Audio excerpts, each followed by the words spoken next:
Can you hear me?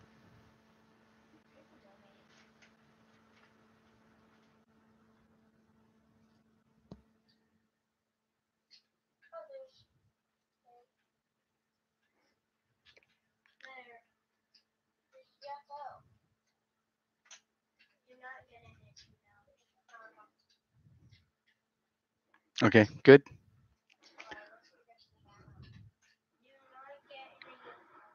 I just got to figure out how to add. I probably should have done this through OBS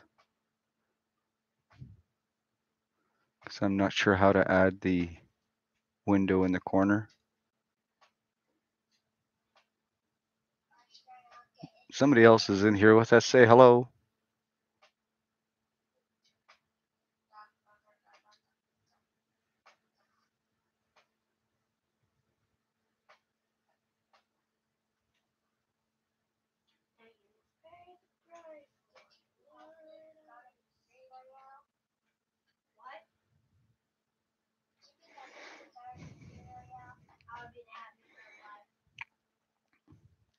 The happiest man alive.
Hello, Liliana. Welcome. Sorry, things might be a little clumsy at first. I really don't know what I'm doing. Can you hear me?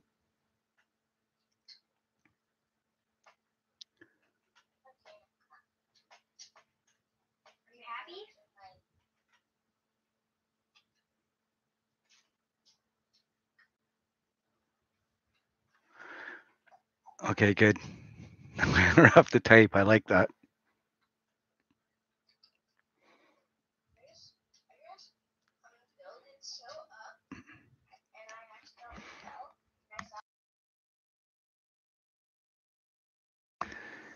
My son is playing in the background, so if you hear random noises, it's not me.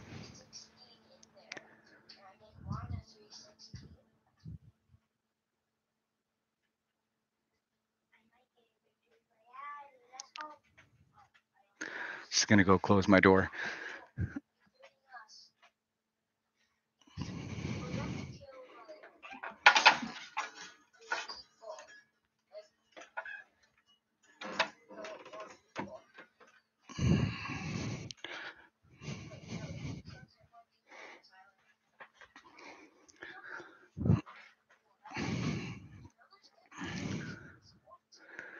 Well, welcome to my first live chat.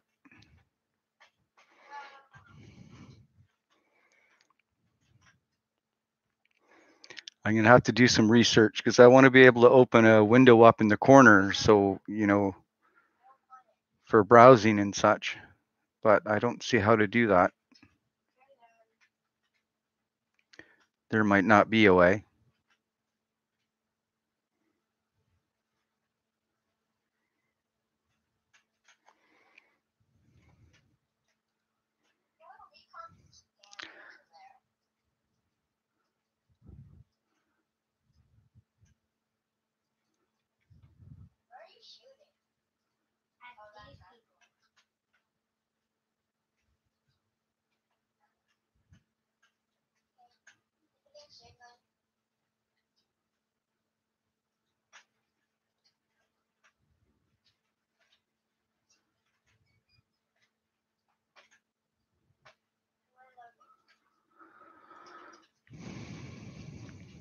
I wonder if I just go with natural light. Hang on a sec.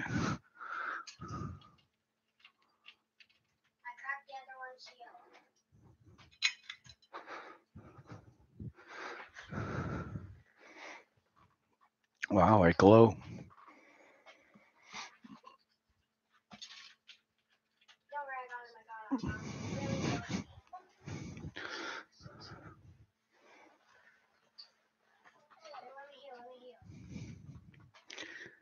When we get a few more people, maybe I'll take a look. We'll check out my album collection, anyways, and some of the other stuff that I have.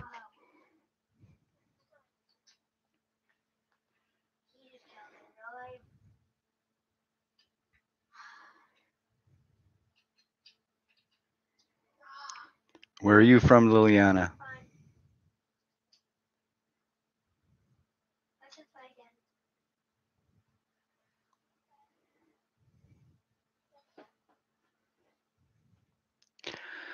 I'm not sure how the streams and copyright things go. This is kind of just a trial run to see how it all works. I'll have to do a little more investigation and plus I'd rather, I mean, we'll see. Take it as it goes. It's cold in Argentina. Is it winter for you there now? Or is there such a thing as cold in Argentina?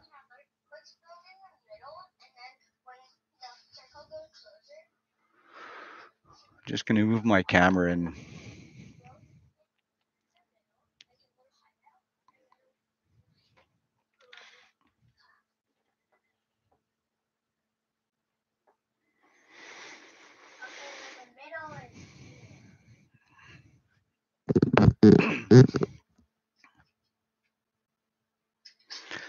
yeah, well, you're just going to have to wait for a couple more albums. Did I not do 39 when I was around last year? I thought that was one of the songs that I did. Maybe not.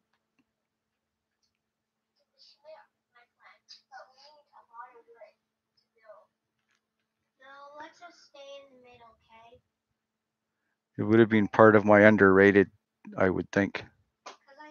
Oh, okay. Yeah, you'll have to wait just for an album and a half until we get there.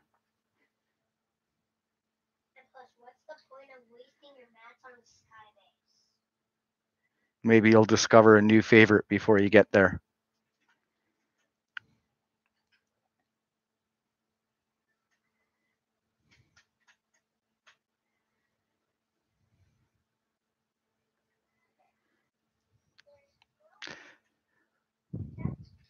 How about you, Liliana? What's your favorite Queen song?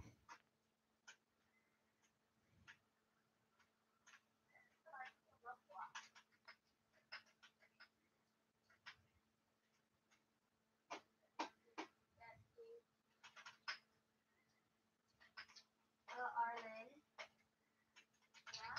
have you ever listened to the singers Queen or the band Queen? I don't know what that meant. Hey, give me my ammo back.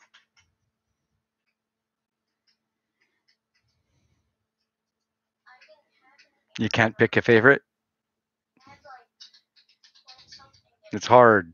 No, you had ammo. You took it from there. Remember, from that other assault rifle. So Mine will usually change. Well, usually depends on the last song I listen to. It's usually my favorite.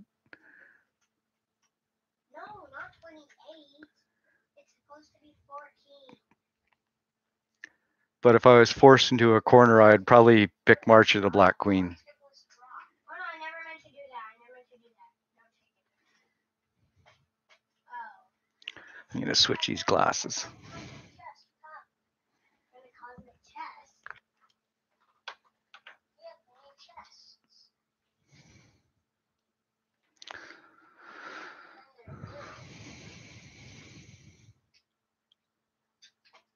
They give me like super OP stuff.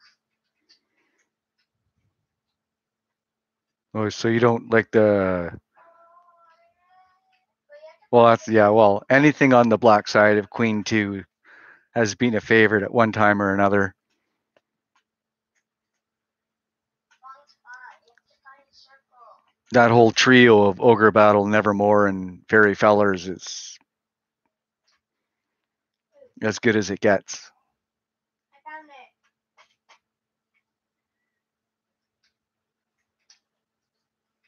Yeah.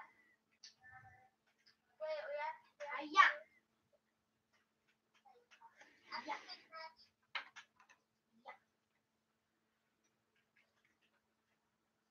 Yeah. Over here. Got him. Yeah. Why does it take so much work? Because we have work.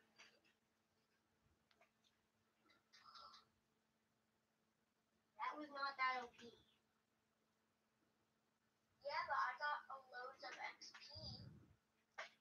Same. Which is good. But it's not that OP. So I seem to get different numbers. It says there's 5 of us here, but it only shows 3 participants. So I don't know who the other 2 are. Say hello.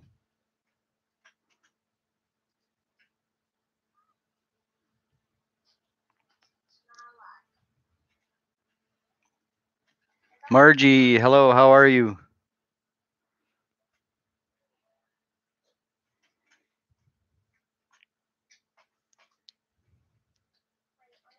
I'm sure there are going to be names that I butcher somewhere along the way here. Hold on a second. I'm going to quickly do something, okay? Well, thanks for joining us in our maiden voyage. This is my son, Tyler.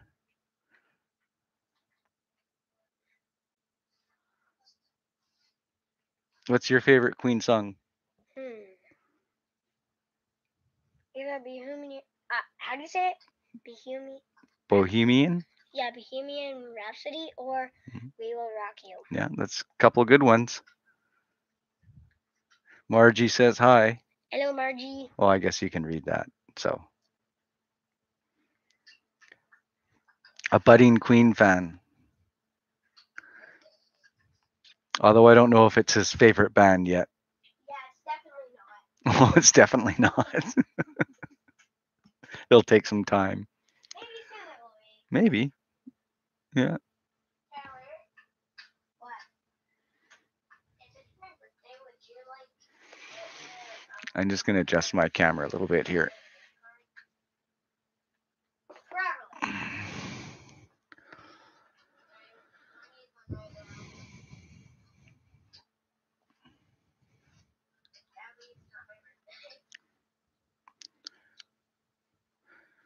So where are you from, Margie?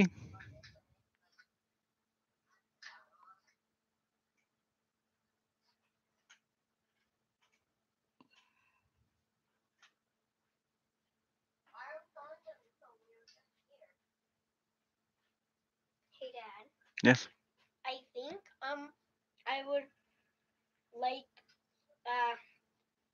the songs better if I actually knew what they're saying, because I don't really know what they're saying something. Well, Bohemian Rhapsody is a matter of interpretation. Everybody thinks it's about something different. So maybe you'll have to read the lyrics sometime.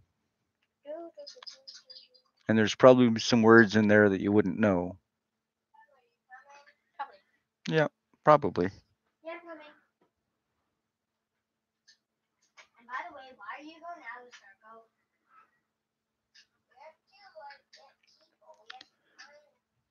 Were you guys in David's live stream earlier? I saw he had one going. I went to join it, but I guess just as soon as I went to join, it ended. So unfortunately, I was too late. Or jack that back, I guess.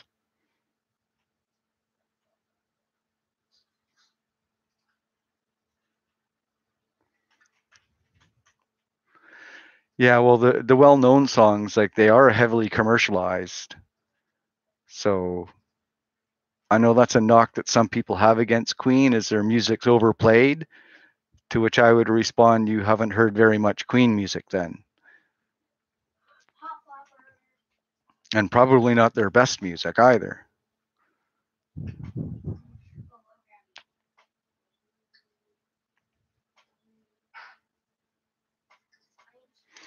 Yeah, I know he definitely has his struggles. He shouldn't be embarrassed about it though. But I mean, that's easy to say, right? It's a lot harder when you're the one feeling the strong emotions.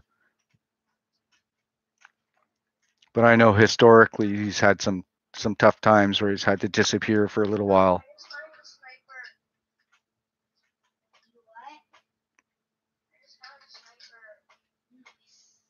But I've been working evenings lately. I'm never around when he live streams, so I never. And same thing with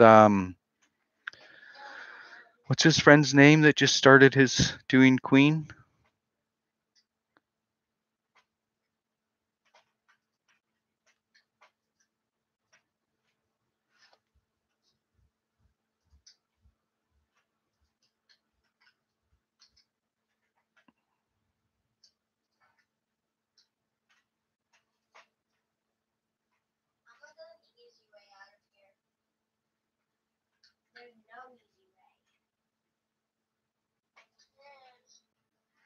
You're on the street. Oh yeah, I guess you just use your phone.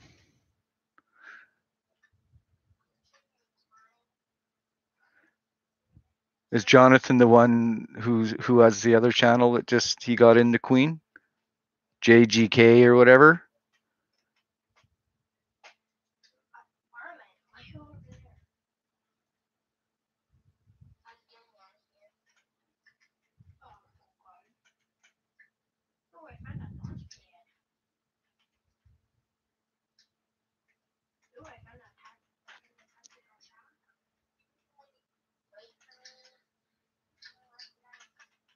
Yeah. No, he's a nice guy too.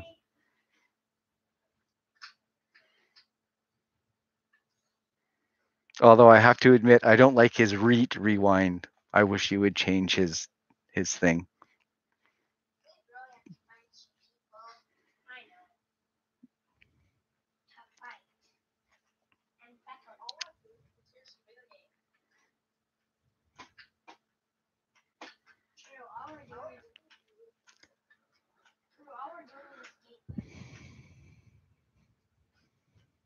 We're not actually doing anything else but game. Except for like getting down. That's a good friend, right? Yeah, a beer would be nice. I haven't had a beer for months. Although I think I have some whiskey upstairs. Get all hammered on live stream here. That would be very.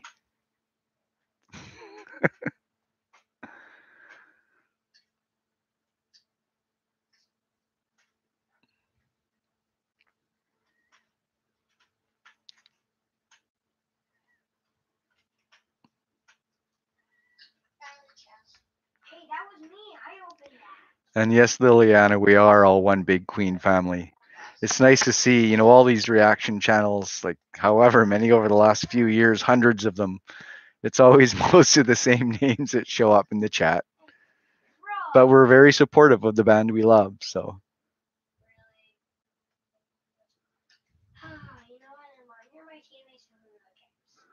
Oh yeah? Yeah, he is a singer, right?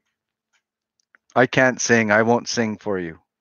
I won't ruin Queen music. I refuse.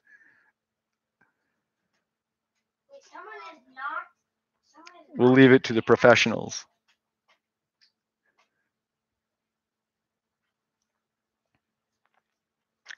I killed the guy.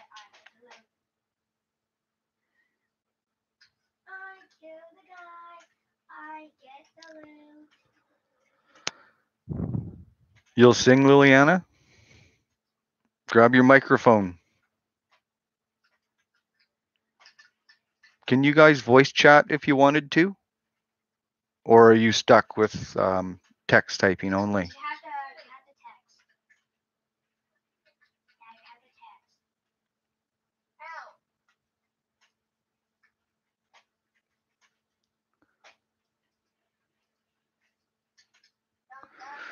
I mean, we can sing. We just can't sing well.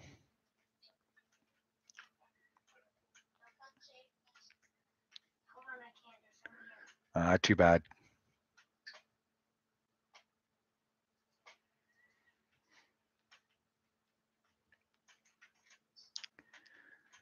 Yeah, I don't think there is. I've never been in any of these chat, although I haven't joined very many of them, but I've never been in one where anybody was talking other than the host. Makes me wonder if there's not software out there where it could be done. Because I know I think you can run these live streams through OBS. We'll have to try sometime.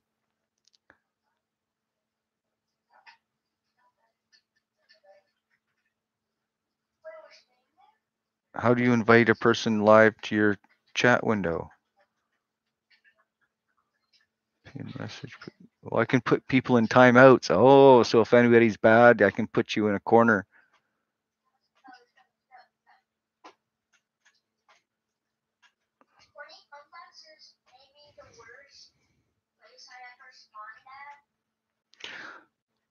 Oh, okay. That's probably, I'm guessing that's probably run through something like OBS because I haven't seen any options in this software.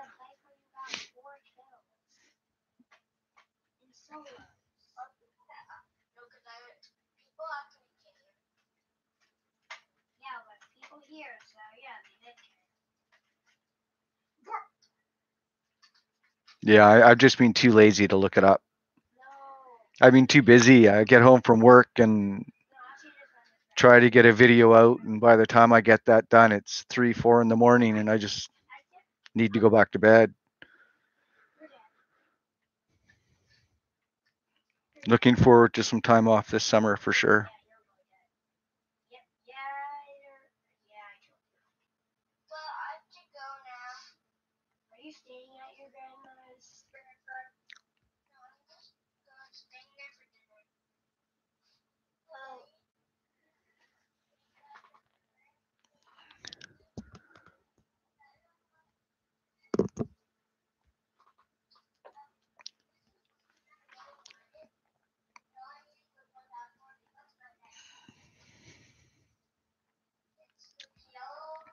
I don't know.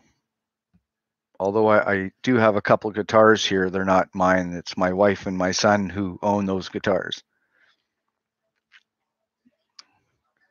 I remember Sassy, yeah. Oh, Sassy and her, is it her brother-in-law, I think? She was doing a lot of Queen content for a while. Yeah, well, you pull out your guitar if you want, show it off. We got Tyler a guitar for his last birthday. I'm 8 years old now. Are you done talking to Arlen? Yeah. Okay, go hang up. Hey, Arlen. I'm going to say goodbye now, okay? Oh, never mind, you already hanged up. So Tyler's going to show off his new guitar. Hank, is that his name? Huh? Nothing, not talking to you. Hank is that his name? That's Sassy's brother-in-law. Oh. Do you know who Sassy is? No. There we go. Do you have a song? No. Well, what about that song you made up the other day? The Path of Light? Yeah. The Path of Light. I don't really want to do it. You don't want to do it? Too shy? But you're this like famous YouTuber. How could you be shy? I'm not famous. What do you mean you're not famous? Your video has more views than any of mine. Yo, you have way more subscribers. I have way more videos.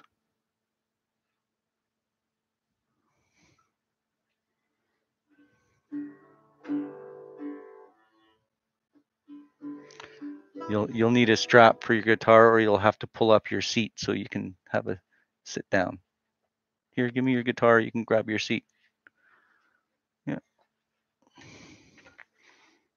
Go get your seat. Go get your chair.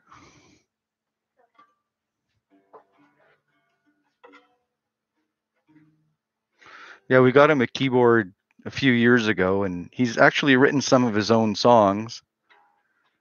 But of course, he's going to be shy now.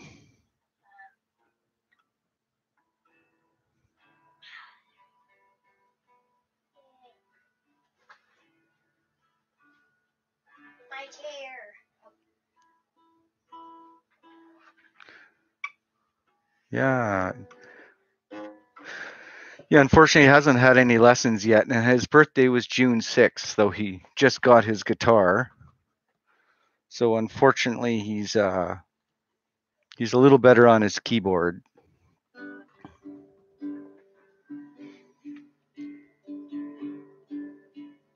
Look out, Brian. I said, look out, Brian. Who's Brian? Who's Brian? One of my kindergarten. Yeah, well, that's true. But what guitar player? What's the guitar player's name for Queen? Brian. No, I forget. Brian, and it's a month. His last name is the same as a month.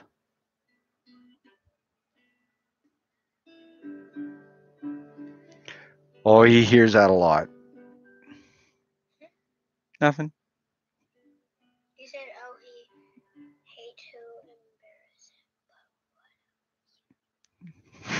embarrass him. That doesn't embarrass me. Oh, no, like I say, he's...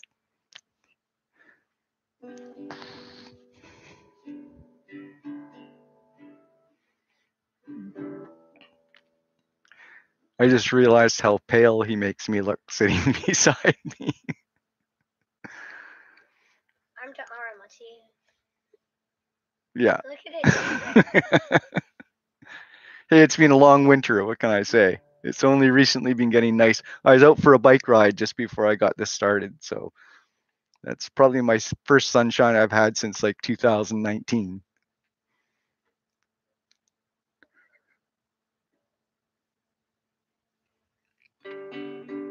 You're welcome to sing anytime. There's hardly anybody here, buddy.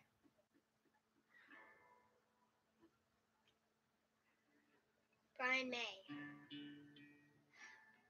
Well, I know you can read. I saw. Yeah, of course I did. So what's your favorite band? I don't have one. No? What song am I going to react to, that non-Queen song? BTS, the song Butter. BTS Butter. So we'll probably do that after the stream tonight, so you can all suffer with me. It might be good. I don't know. All I know is every time I go to McDonald's, they're pushing BTS Happy Meals on me.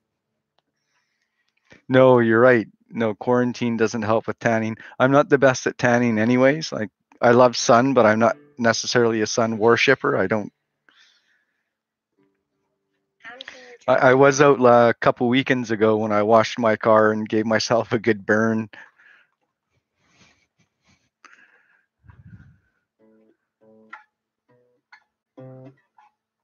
Yeah, they're like a boy band or something, right?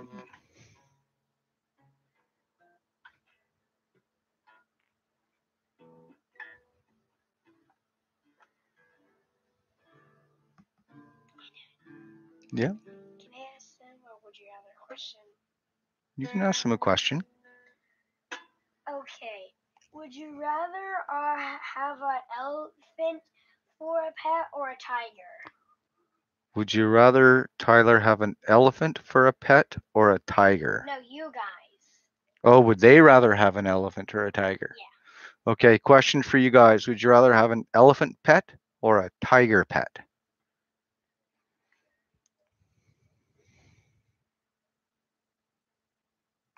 Yeah, there hasn't been a lot of singing talent out there since auto tune hit the market. It's probably been 20 years. I mean, there are some. Oh, good. Oh, elephant. Interesting. I would probably take a tiger myself, just because I love cats. But I would probably take a tiger because my grandma had a cat named Sneak, and I really love Sneak. well, you know that was Daddy's cat, right? And then you get Lola. We gave it to Lola because Sneak was gonna eat you when you were a baby. You know. Well, because she lived with us when you were a baby, but she didn't seem to like you very much. So Lola adopted Sneak until you got a little older, and then you guys became friends. I guess elephant would be gentler companion. Yeah. Yeah. Well, I don't think anybody would mess with you if you had an elephant either. No one would mess with you if you had. But I could only imagine how much food that animal would eat and how much would come out the other side when it was done. But then again, how are you even gonna fit an elephant in your house? Well, you'd have to leave it in the backyard or have a big house. Like a mansion. Yeah, like a mansion. Exactly. Where would you keep an elephant? And what if it wants to lay in your bed at night? Then what would happen? Then they will crush your bed. Probably crush more than just your bed. They'd probably crush your whole house. Could you imagine if an elephant laid on you the way Maya does? Yeah, Maya's heavy enough. Yeah, Maya's heavy enough. I'm gonna go bring a fry and then make Maya come so then they can see her. Although I gotta say, an elephant would be pretty cool to have. But where are they gonna go?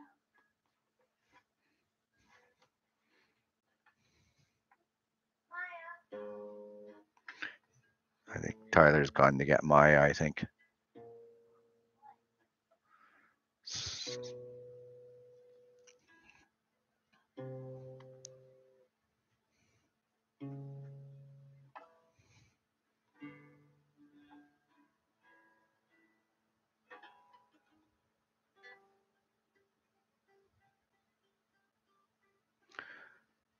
Yeah, and they have very good memories, and they also have the ability to self-recognize themselves too, which a lot of animals don't know. They aren't self-aware, but elephants are. Oh yeah. Sure, I'll get right on it, Liliana. Give me about 6 months, and then maybe I can come back and get the first couple of notes off. For now, I'll just pretend I know what I'm doing. Can you move their guitar since I can't really see Maya? Okay, here, take your guitar, and I'll bring Maya. Hey, Maya, come over here, sweetie. Here, take this tiny piece of food. Come here, Maya. And then she'll like follow it. Come on. Come on up. Come on up. Come on up. Here. It's just crumbs. Well, that's your one chance on cutting. Come on, Maya. Come here. Well, Come on. that's your one chance. There you go. Come on up. Oh, there we go. You want to smile for the camera, Maya? Maya, just look at the camera. No. This way. Gotta look this way. Gotta look this way. What are you saying, Betty? Now get back on the. Just give her. Yeah, she's in the camera. Maya, we just adopted last December. She was a street doggy in Tijuana, Mexico. Yes. And we adopted her off of a website. Yes. And she's turned out to be the perfect companion for our family. Very protective, but also very gentle. Really good with other dogs, very protective of kids. Once she was, no, 2 times she was running, and I was staying still, but I never knew she was going behind me, and then she knocked me over. Yeah, she hasn't knocked over Tyler. She's 60 pounds, although she's quite small. And I could pet scratch. And I have gotten bad scratch. Tyler's showing off one of his many battle scars that he gets. This is what young boys are good at, tearing their skin from their bodies. And this was even worse when I just got it. Yeah, well, thanks, Margie. Yeah, I know. No, for she's saying you and I look alike, not the doggy. No, she also said I forget. Yes, yeah, oh yes. We're very thankful to have her too. So.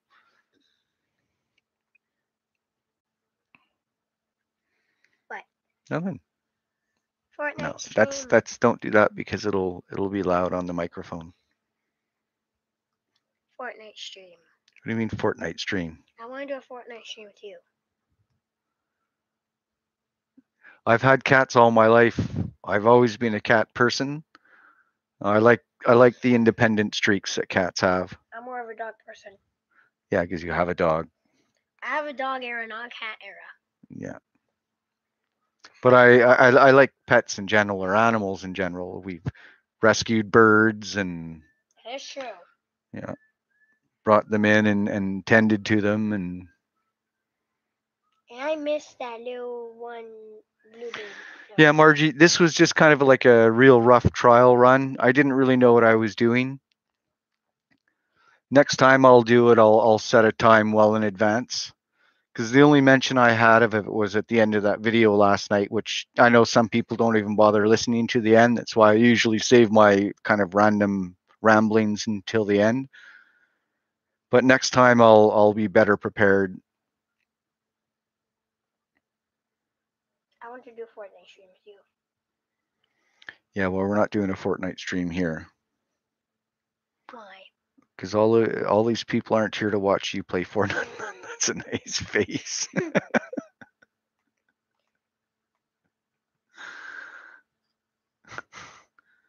it. No, you can't do it again? Yeah, that's it. I'm gonna go show my see you're so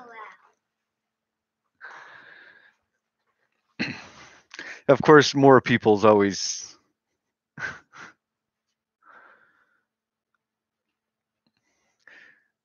Well, thank you, Liliana, because I enjoy rambling, so I'm glad you enjoy listening to it. It's really just a consequence of being completely unprepared. So when you don't script anything, you just kind of start talking, and then sometimes I look at the timeline. It's like, oh man, I mean, like talking for a long time. I should probably end this pretty soon. It's hard for me to get started though. But once I get talking, then it's fine. It's like when I meet people, I'm really shy when I first meet people because I don't know. I have a hard time initiating conversations. All right. No. No, not alright. Why don't you try to do something different? What? Well, I was trying to get you to sing. No.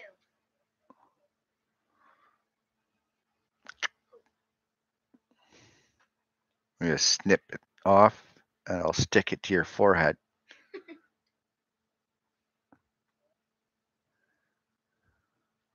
I will steal this, I guess. No, you don't want to steal that. That's being used. By you. Yes, being used by me. Flossing my teeth. Was that what I hear in the background? That's your Fortnite game still running? Yeah. I don't think they can see it. My big head's in the way. And move your head. It's Tyler Rick.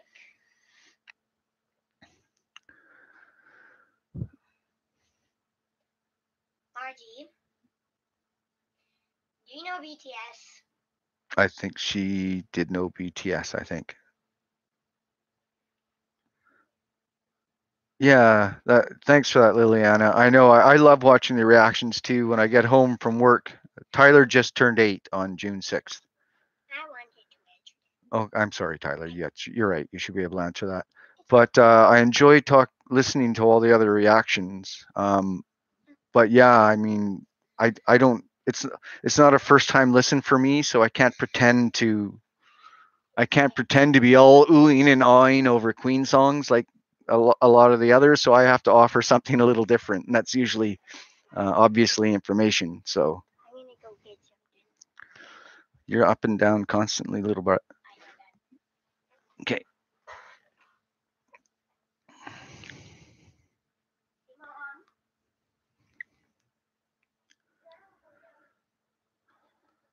Yeah, Tyler's been a very mature fellow for a long time. He's a really good kid.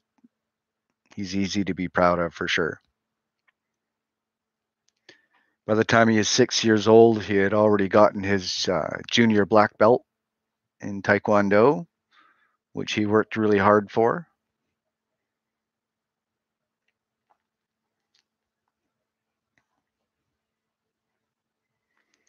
And now he's just trying to decide the next thing he wants to learn: guitar, piano.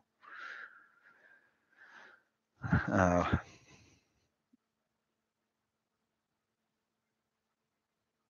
no, I don't listen to any Queen podcasts.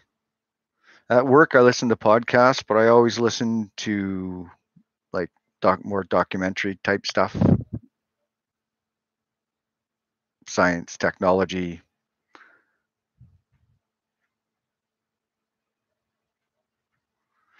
Yeah, I did post one video where he was doing his martial arts. Is that the one you're talking about? Oh, in fact, that's his shirt he's wearing.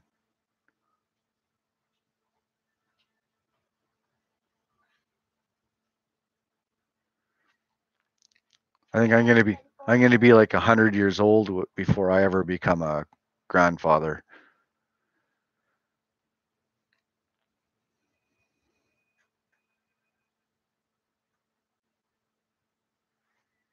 That's disgusting. I'm not gonna do that. That's the way everybody used to eat their Oreos, by breaking them in half like that. Tyler, no.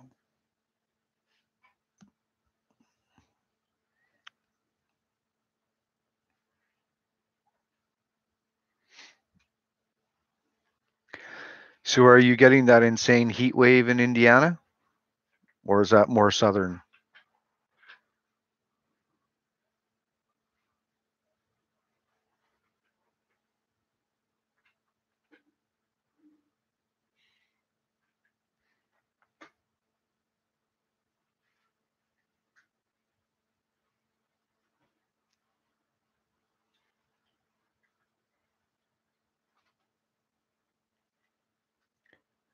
Apparently it was like 115 degrees in Nevada the other day.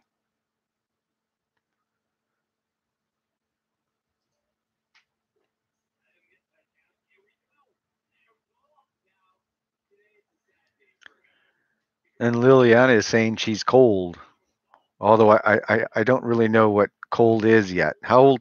What's the temperature down where you are, Liliana?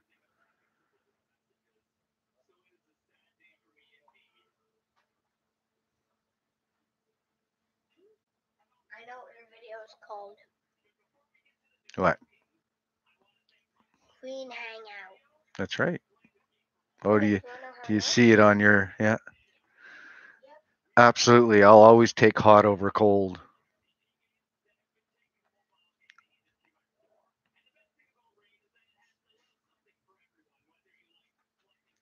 Yeah, 7 Celsius. That's pretty cold.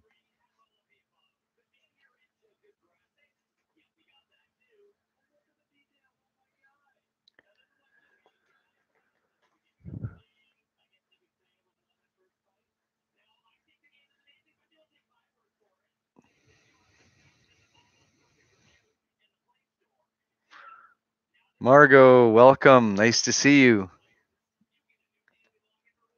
It's been a long time, huh?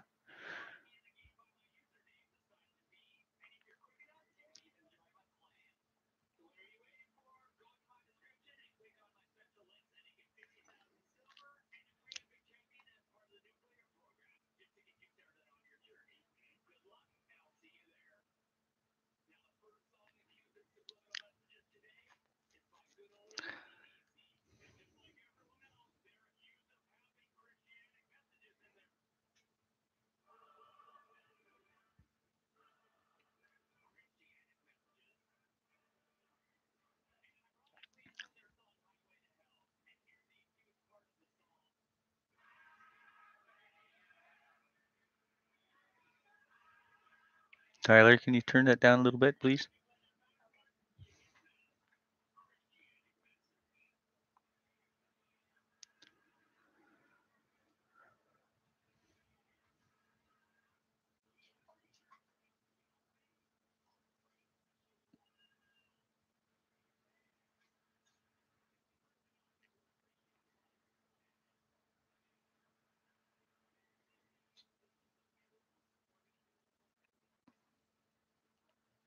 Hey, Tyler, you want to come over here say hello again? Yep, Margot. It is just Margot, correct? Silent T. Hello.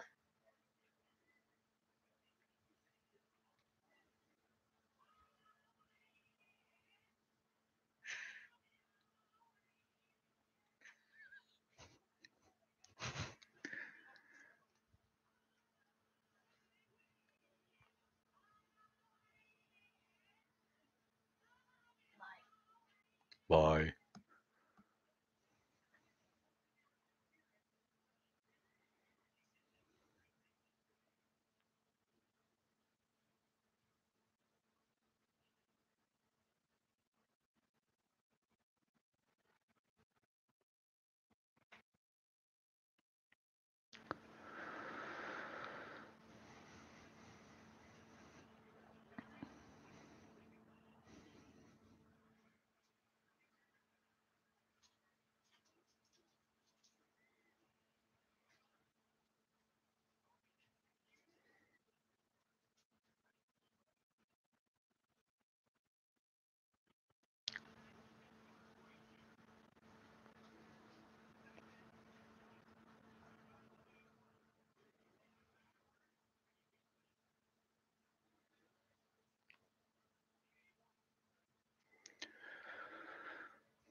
That's what it said. Okay, so here's a queen question. What was everybody's favorite Freddy look?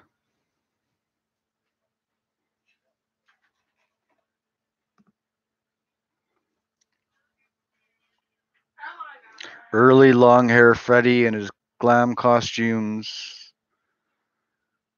You got shoulder length hair Freddy in the late 70s, which was probably my favorite era. Of course, mustache Freddy. I also liked near in the end, like in I Want It All, the short beard. Live Aid Freddy's your favorite? And 70 long hair, yeah. Yeah, that jumpsuit with sequins has always been one of my favorites too. Especially on stage because they have the light, so it's constantly kind of always glittering. And I don't know, it just seems to suit his personality on stage.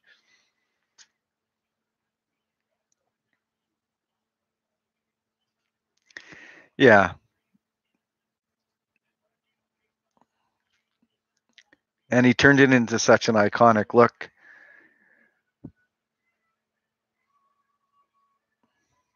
I don't think I could grow a Freddy mustache even if I wanted to. They always come in so thin. I should go as Freddy for Halloween once.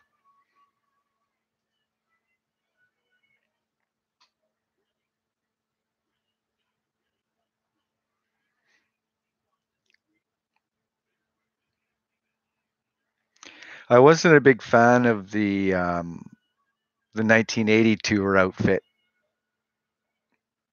the one that I saw.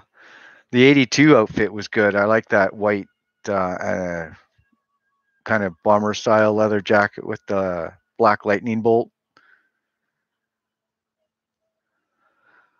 Candy stripes. Short, like, are you talking short candy stripes?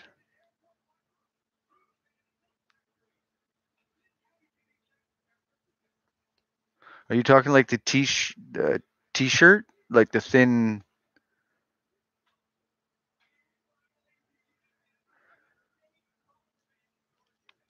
You don't like his chest wig?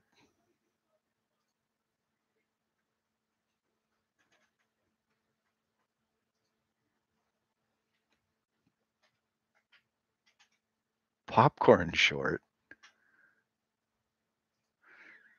like the white little booty shorts he wore. Hello, Lasuna. Welcome.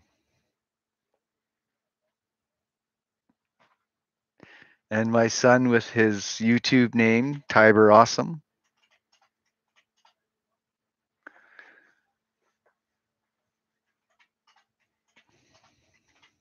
Tyler, don't you do that.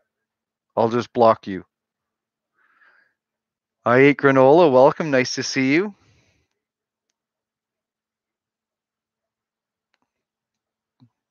We were just talking about our favorite Freddy era looks and outfits. I like for outfits. Well, I like the cat suits, but I also like the black outfit he wore around the 74, 75 era. I guess it was probably Hammersmith, I guess. Because I know he had the white outfit that he was wearing for White Queen, and then he had the black one that he came out with the glove.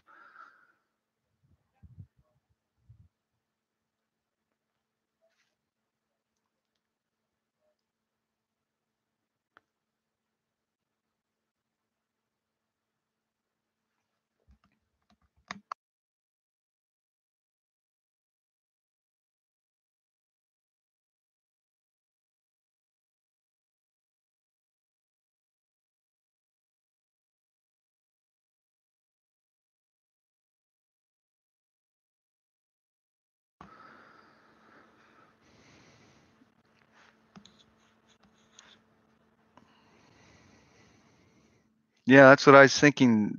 Around the time he wore the Harlequin catsuit, he was into a lot of the. And wasn't he in the movie? Isn't that the shirt he was wearing when he came into the studio when they were doing "We Will Rock You"?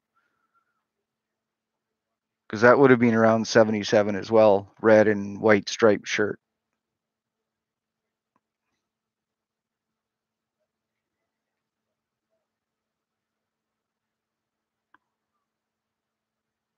Is that right? It was a wedding dress. I can believe it because he wore several outfits. What was that lady's name who used to do his? Dropped out of my head right now. Quite a famous designer that did some of his early outfits, and he used to use a lot of women's clothes.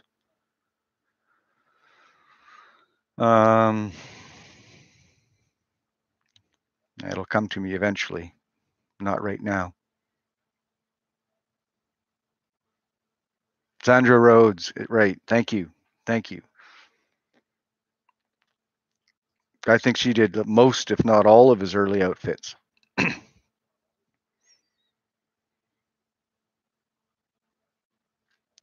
But Freddie hated that. He didn't like that era, right? He wasn't a big fan of the outfits. Yeah, I remember hearing something. I remember him talking about it sometime, and he just felt it was just kind of silly.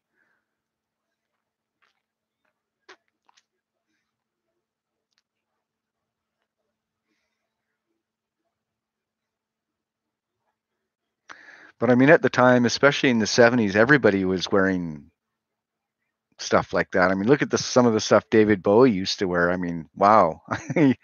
You think Freddie's costumes or Elton John or Kiss as a band? I mean, a lot of bands were wearing outrageous outfits at the time.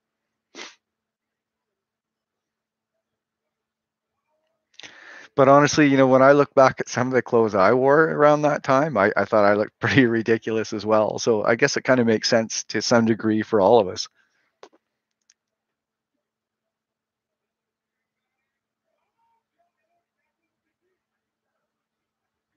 I agree, Margie. He looked great, but it's easier to be critical of yourself.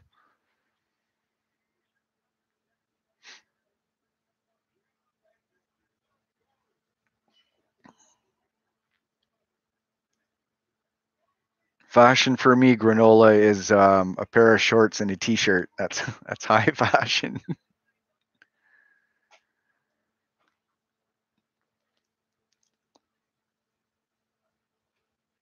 But I am usually pretty good for matching my colors, so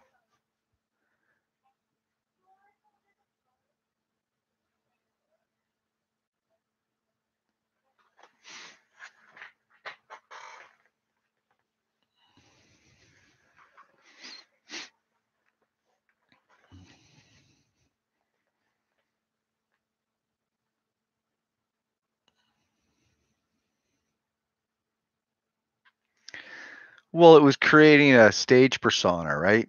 He would wear these outfits not necessarily because that's what he would have picked in real life. Like a lot of bands did, or a lot of artists did in the 70s. They just created separate personas on stage as off stage, and Freddie was really an extreme of that. Off stage, he's a pretty shy fella. So I guess in order to kind of get into character, uh, you put on these outfits, and you get out in front of an audience, and it kind of transforms you into much more of an extrovert.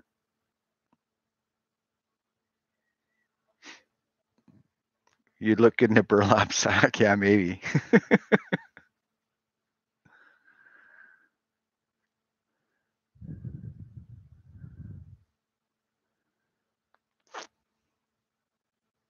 He had a great speaking voice, yeah.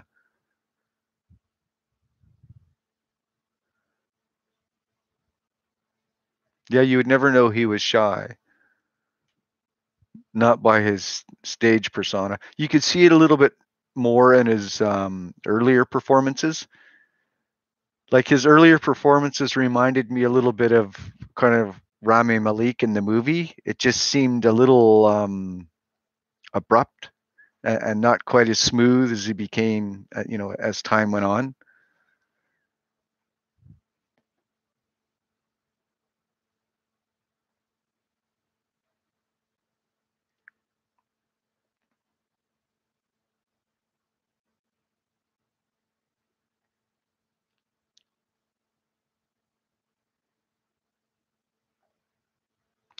I always feel more awkward when I dress up.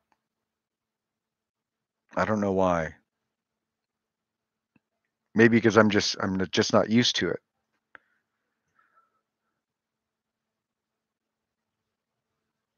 But just by virtue of even putting a tie on, I just feel like I'm restricted in some way.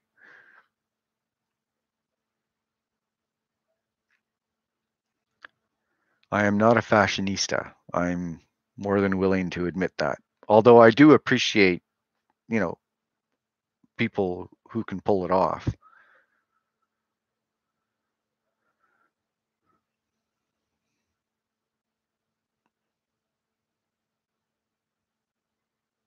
Exactly, Lasuna. Uncomfortable. That's a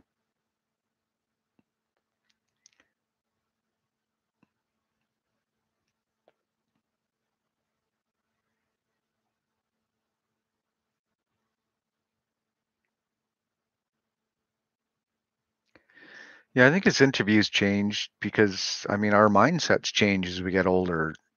Imagine how much more he knew about the world in 1980 than he did in 1970. I mean, so he probably became more confident as himself later on, whereas earlier on he is relying more heavily on, his new persona, like his Freddie Mercury that he was. And I remember him saying something, he was trying really hard to come across a little more macho when he is younger. He is trying to, I guess, probably trying to hide those feelings that were inside of him. So he is doing his best to cover that up because it wasn't easy to come out as gay in the 70s. I mean, not even the 80s, probably not even the 90s. I mean, it's a relatively recent phenomenon that, it's a lot easier for people to kind of come out.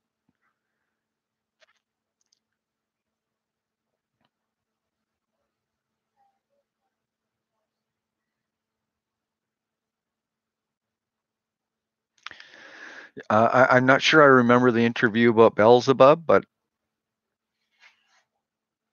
was it yeah, what era was that from? Early?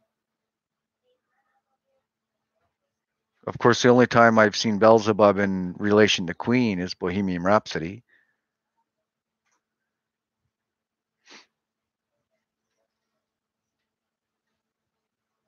And that's true, Granola. If you're around people who are confident like that, you'll slowly gain that kind of confidence as well.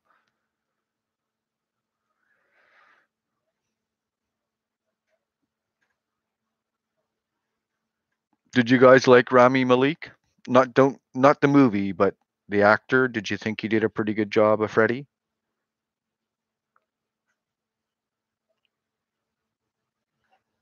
Hello, Maya. Thank you, Maya. I know.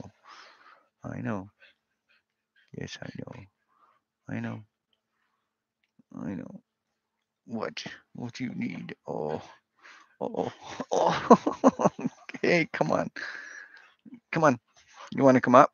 You can come up for a bit. Come on. Oh, that's not coming up. Oh, that's okay. I'll lift you up. Come here. Come here. There. Oh, don't chew the microphone. There we go. There we go.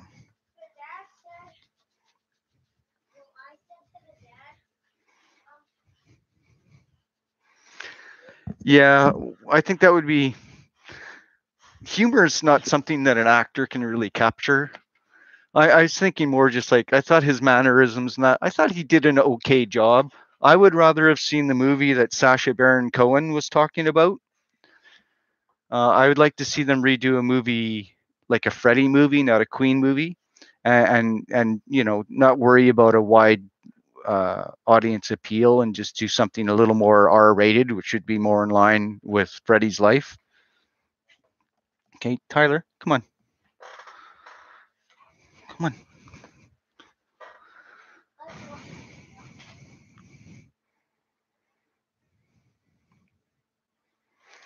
Yeah, well, my dog's 60 pounds and she thinks she's a lap dog.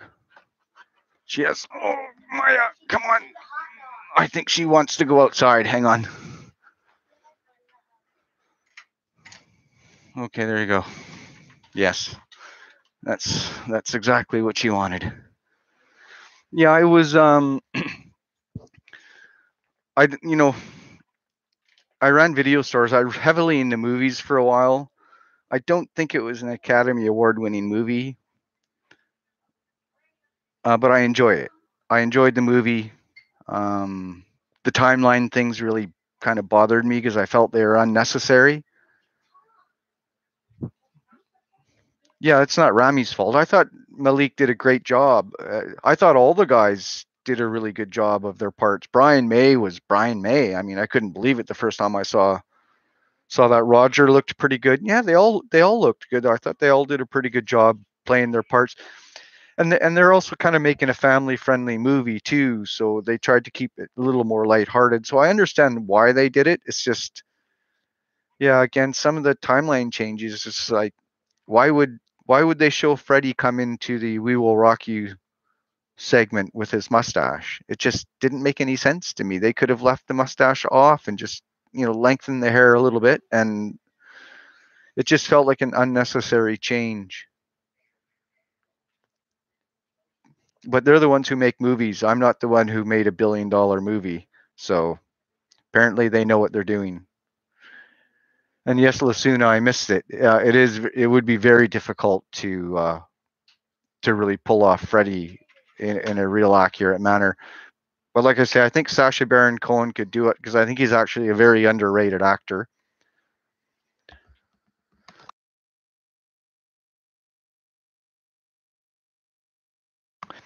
He gets kind of pigeonholed from his like kind of silly characters that he does, but I think he's actually got some really good acting chops.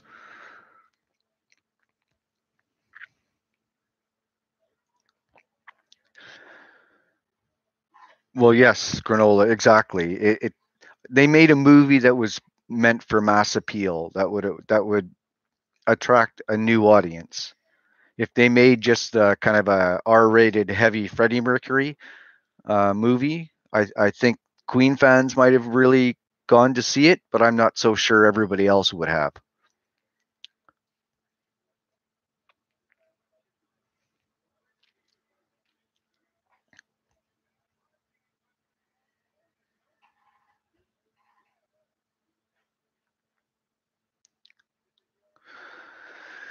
Yeah, well, I mean, again, he's such a complicated person. It would be very hard to portray Freddie. I mean, they kind of made him seem a little like a bit of a sap, a little soft, as if the band was the stabilizing force, and Freddie was just this guy who was off, partying and doing his thing.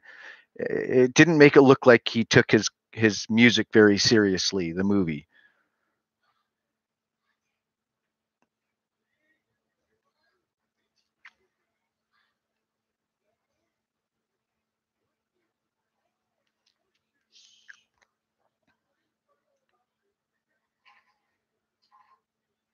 But yeah, I mean, reaching a new generation's so important. If you want to keep the music alive and going, these are the kind of things I guess you have to do.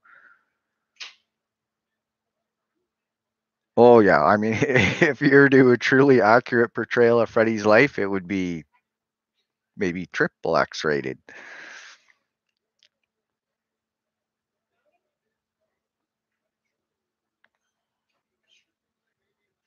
Makes me wonder if he had some regrets, though. Well, I guess he must. I mean, especially when you pass the way he passed, and from what he passed from, I would imagine if he had his do over of his life, he might have preferred to bring that X rating down to just an R rating.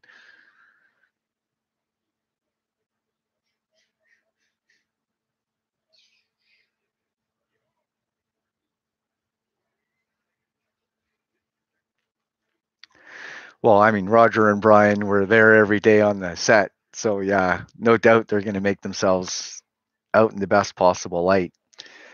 But I mean, you can't really hold it against them either, right? If nobody wants to portray themselves as anything but wonderful, I guess.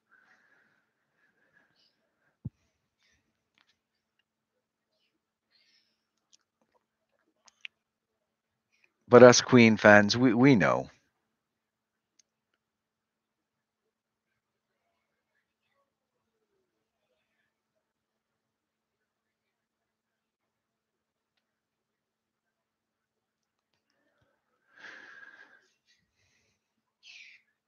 Yeah, actually, I have theories and suspicions about who knew what and how soon they knew it.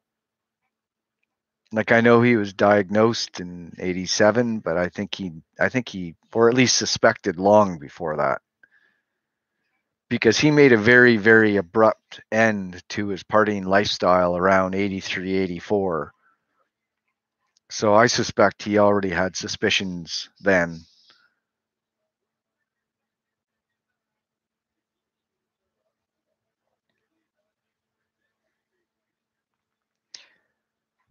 I mean, the reason, they said they didn't tour again because of, well, partially because of the lack of success of Hot Space. But the banning of "I Want to Break Free" was kind of the straw that broke the camel's back. I don't believe that, because when they toured here, they were still immensely popular and they sold out everywhere, and people loved them. So I think Freddie knew he was sick, and embarking on a massive North American tour probably was something he wasn't interested in doing at the time. Oh yeah, like imagine if you were a gay man back then.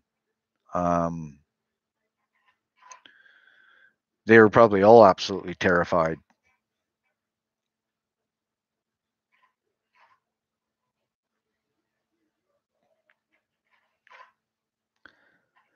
That virus put an end to, for a while, a very promiscuous lifestyle. I mean, because you go back before that, the 60s and 70s, these were very sexually expressive, free love decades. And by the time it rolled into the 80s,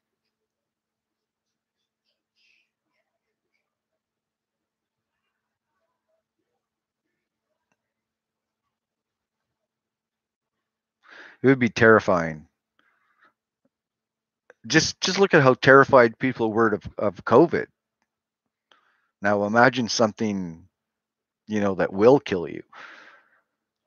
And nowadays it's not that big of a deal. My boss's son has HIV and he's been taking medication for 10, 15 years and he's perfectly healthy and he'll probably live you know, 5 years later, Freddie would probably still be with us.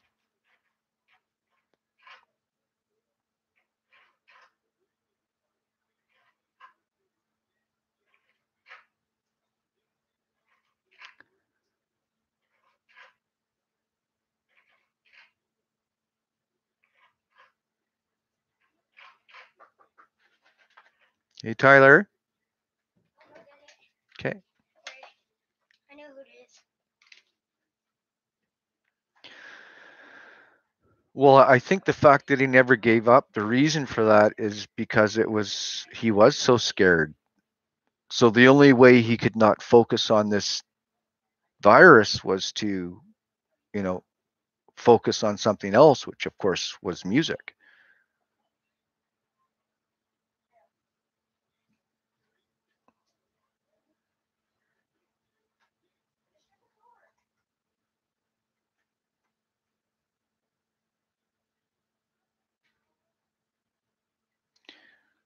Hang on, I got to check my door here. I think my son left the door open and my dog's going to get out. So pardon me just for a moment. Oh, okay. Are you heading out for a while?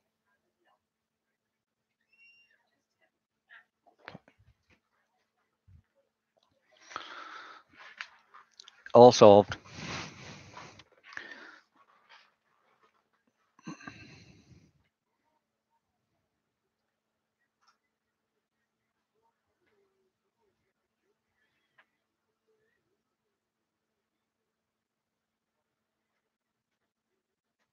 Yeah, it's brutal.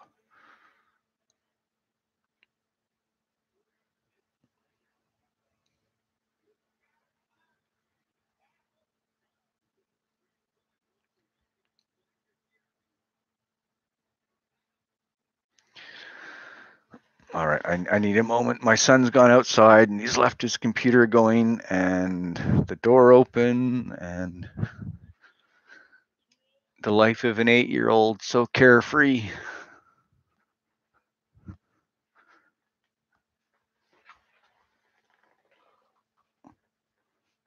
Yeah, well, exactly.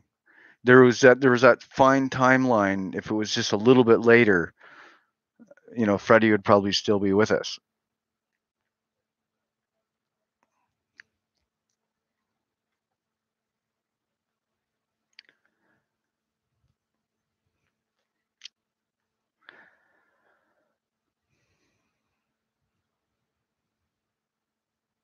Yeah, exactly. Yeah.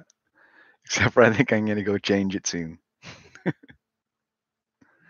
Put some clothes on.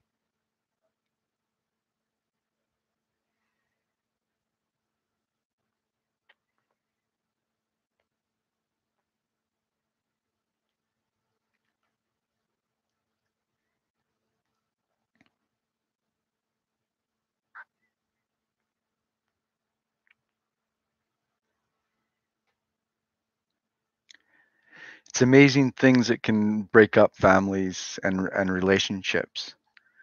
You know, HIV and people coming out was certainly one of them. You know, more recently, politics seems to be the new divisive thing. The Donald Trumpism that's kind of taken over the world has really divided a lot of friends and families.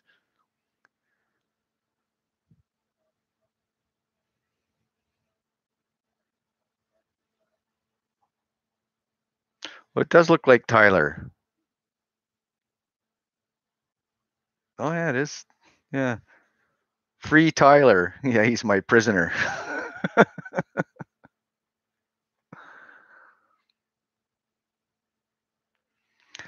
40.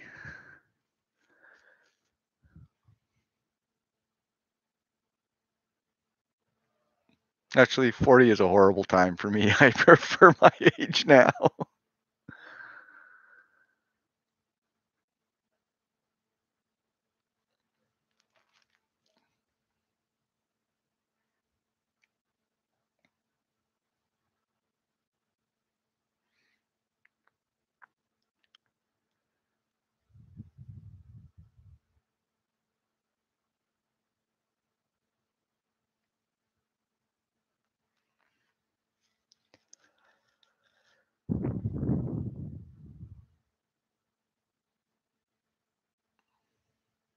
Yeah, I know so many people who have. I mean, I've got a cousin who is. I mean, it was just impossible to even have a conversation anymore. Oh yeah, 20s were definitely better. Who wouldn't want to be 20 again? Yeah, I like that shirt too, Liliana, but it's a terrible fit. It actually doesn't fit me very well. But I like the the black shirt with the Queen symbol on it. I have to get some more Queen shirts. I think I'm gonna start collecting a little more, especially the Queen channel. So I think I'm gonna have to start collecting a little more Queen Queen stuff.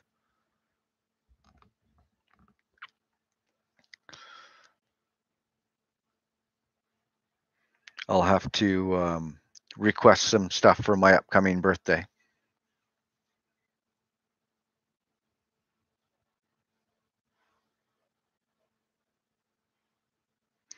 Yeah, I don't know how he did it, Margot. If I was that sick, I would probably just want to take a bunch of pills and go to sleep.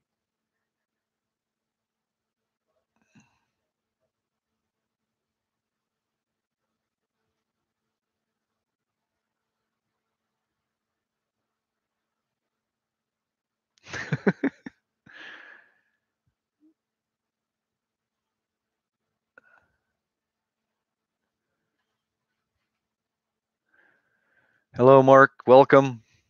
Hello, Daniel. Welcome. Jack. Welcome.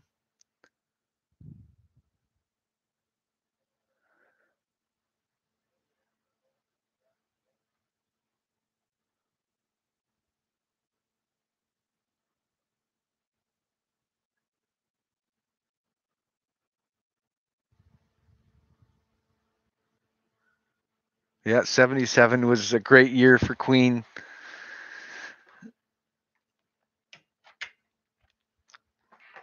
There's a really nice performance of Somebody to Love in 77. Everybody does 81 Montreal because, of course, the quality of it's amazing. The sound is amazing, but there's a really nice, I guess it was Dallas. Was it Dallas 77? Somebody to Love.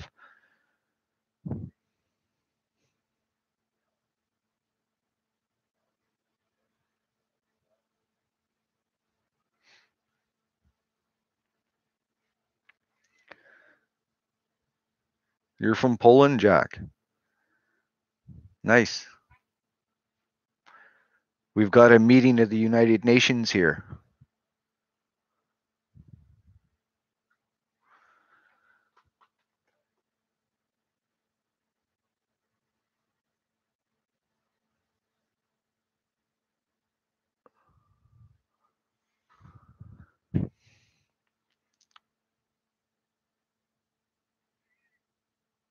Oh, I love lasagna. Now I'm getting hungry.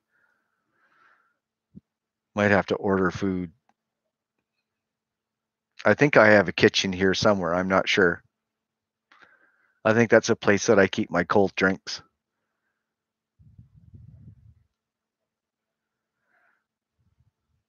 Milk carton. Some of you guys and your names. Oh yeah, I love pasta as well. Carbonara is amazing. Yeah.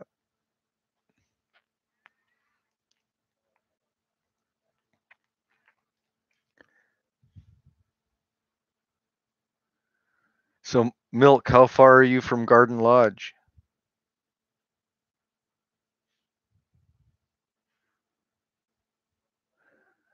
Hello, Donna. Welcome. I am back.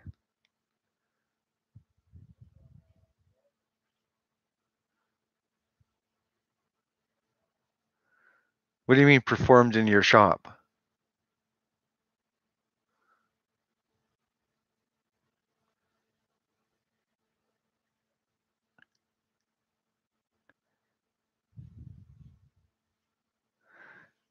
Garden Lodge is Freddie's home, or was Freddie's home. I guess it's Mary's now.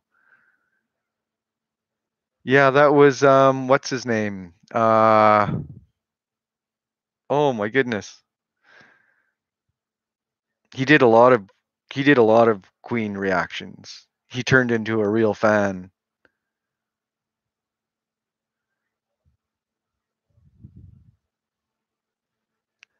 Did you see that tree fall during his Yeah, okay, yeah, I see somebody. That was amazing.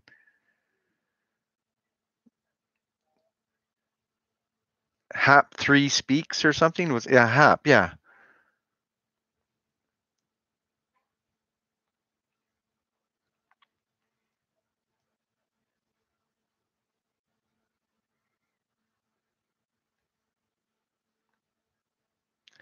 Yeah, he's gone through quite a bit of the Queen catalog. I don't think anybody's done it all. I might be the first who actually ends up getting through all of it.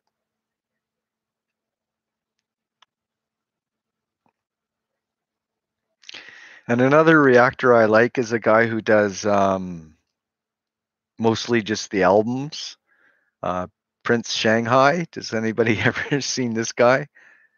He's very boisterous. And he just totally fangirls out, and I don't know, it just makes me laugh. I have such a fun time watching him react to albums.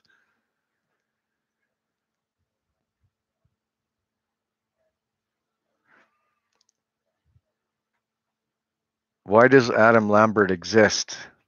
You'd have to ask his mom and dad.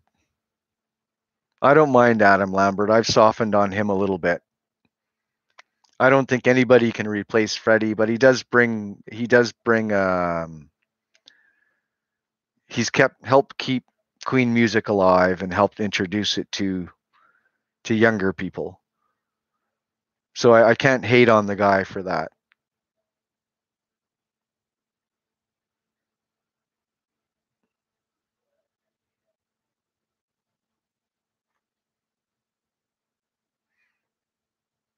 Are you talking to me, Daniel, my dog?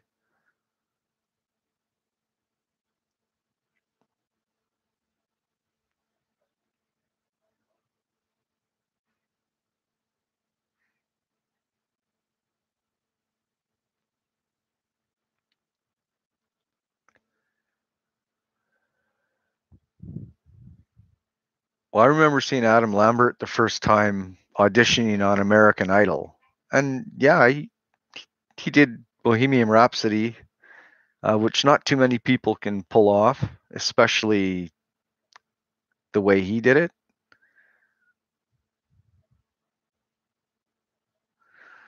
I put it this way: I like Adam Lambert a lot more than who's the guy who rips off Freddie's voice and has made a ton doing it. Sounds like a teenage girl, female Freddie. Um,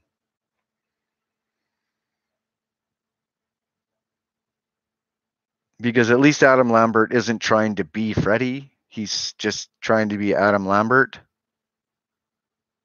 Mark Martel, yes. Yeah. He makes me want to put my head in a vice. Dimash has an amazing voice. Like, you want to talk about a classically trained voice, that's Dimash. It's really stunning. But he almost sounds like a robot. He's too perfect. The thing I liked about Freddie's voice is it wasn't perfect. You could feel emotion coming from it. Dimash just feels like, I don't know.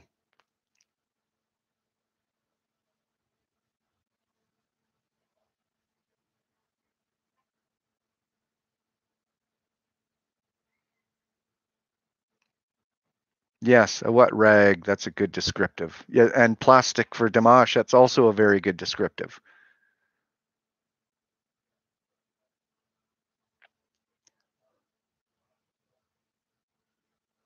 Yes. Perfect voice, no emotion. And Freddie was the opposite. Freddie didn't have a perfect voice. This is why I kind of laugh when people insist he's classically trained voice. It's like,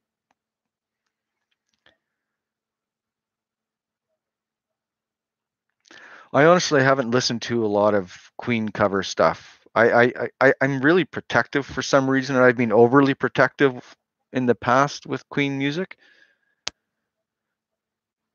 I did like the who were the four girls from the Philippines that sang Bohemian Rhapsody? I thought they did a pretty good job. For Fourth Power or something like that. Yeah, exactly. That's what made Freddie just so good. It was the tone, it was the emotion, the enunciation. I mean, there was so much that was unique about his voice.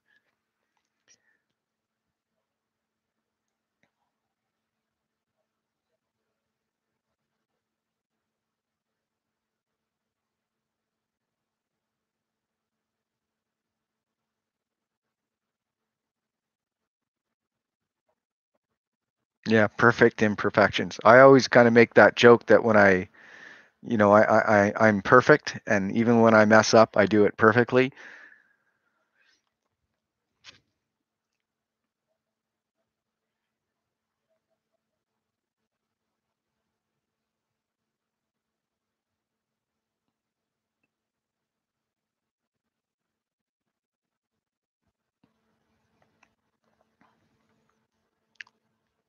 Okay, so we have a few people in here. Everybody, type in your favorite current Queen album or favorite Queen album currently, because I'm sure it changes for all of us over time.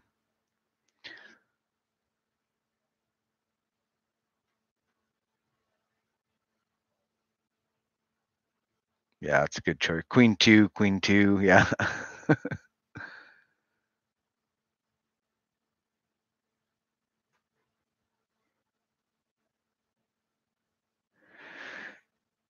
Yeah, that Innuendo album really took Queen back up to the top again. Got to give it credit. It's got some great songs on it. Another Queen 2. And hello, Indy and Jean.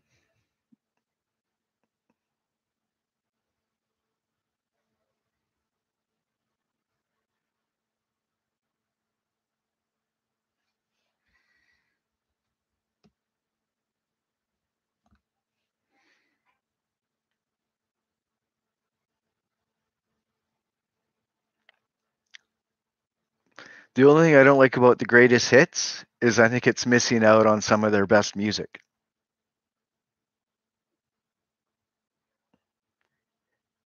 I mean, nothing against Queen hits. I love all Queen music. But, most of my top 10 favorite Queen songs probably were not even put out as singles.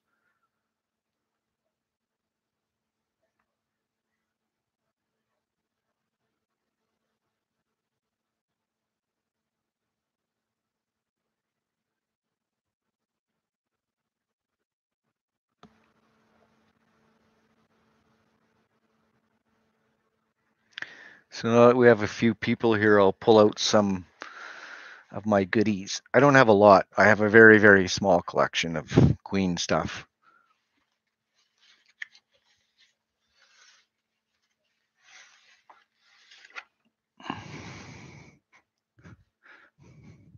But this be my stack of records. That's not. That's not. So yeah, you all saw the Queen 1 album already. Looks like they're upside down. No, they're not in any order. Queen 2, very beat up. All. When I was young, I don't know why, but this photo always made me uncomfortable when I was a kid.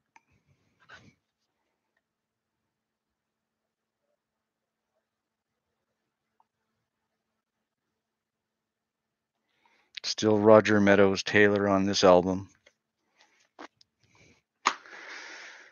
Where do we go from there? Here's my Sheer Heart Attack album. The inner sleeve. For those of you who haven't had a chance to see the actual albums,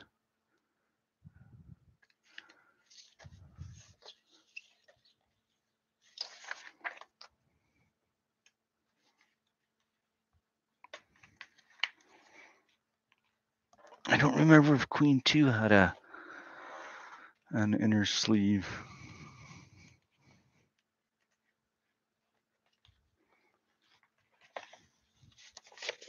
No. Oh, yeah, it did. Of course. Black side, white side, all torn.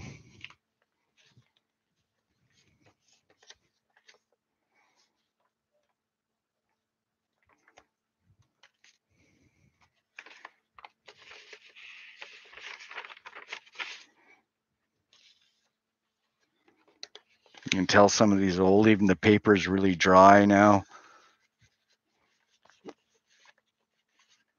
Yeah, I like, that's what I used to like about records, because you actually got something with it instead of CDs, which was, where are we? Little album called The Night at the Opera. Of course, opened up into lyrics. I have not just one, but 2 copies of, I think I've had 2 or 3 copies of pretty much every Queen album.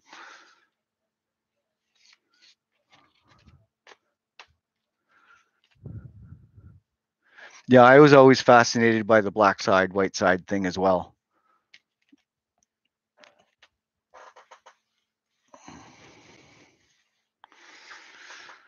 Of course, you know, as with Queen always did, they loved playing with their blacks and whites. So they had the white Night at the Opera. So why not the black Day at the Races? Now I've got 2 Day at the Races albums. One doesn't have a sleeve or anything anymore, and it's got, you can probably see a nice nasty scratch on there. Painful. But records were prone to getting scratched. I don't know if this one, yeah, this one had a slightly different inner sleeve for A Day at the Races.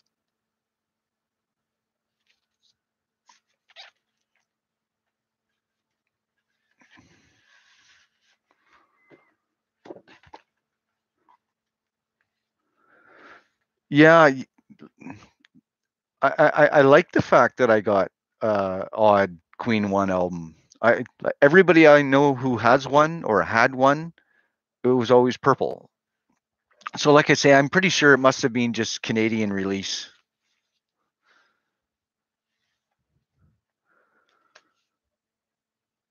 Okay, Lucuna, thank you for coming. It was great to have you.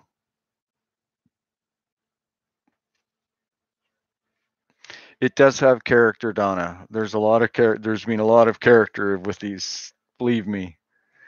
My favorite album cover. Ooh. Um,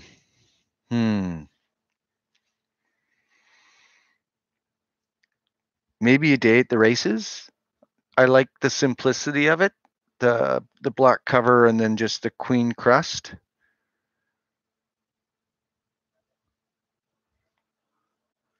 This was always a cool one, of course, with Frank.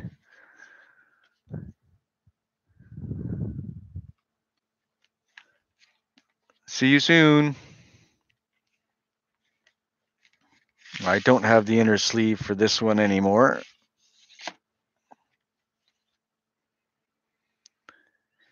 It is, of course, yeah. They use that for the bull wrap video too, right? So it's probably one of the most famous Queen pictures ever.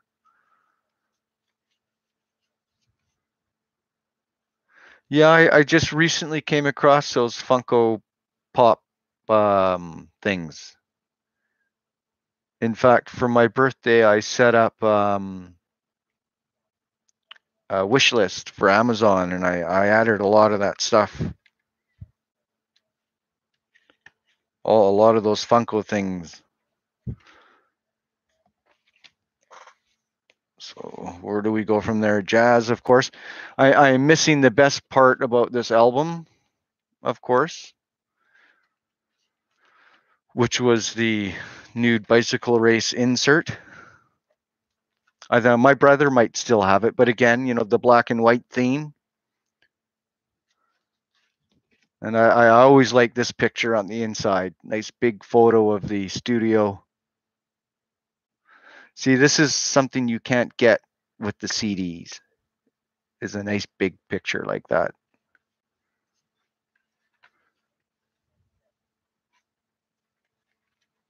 I remember the first time seeing the Family Guy. It was like a 5-minute short at the beginning of a movie, and it was really funny.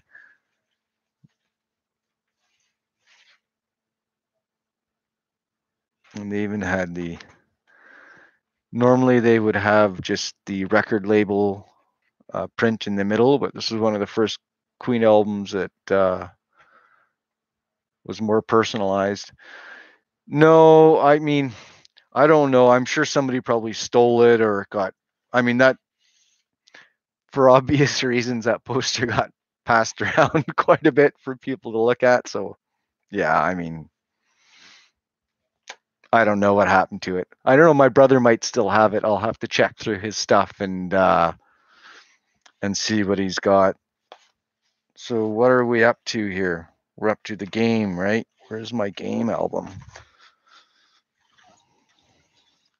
I know I have one. Well, here, Live Killers, of course, which at the time was just so nice to have because you could hear. This is the only way you could hear live Queen music back then.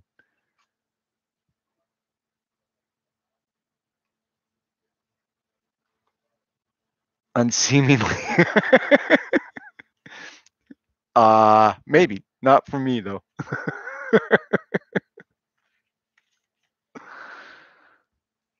A lot of great photos, of course. I think a lot of these photos have shown up, over time in different books and magazines.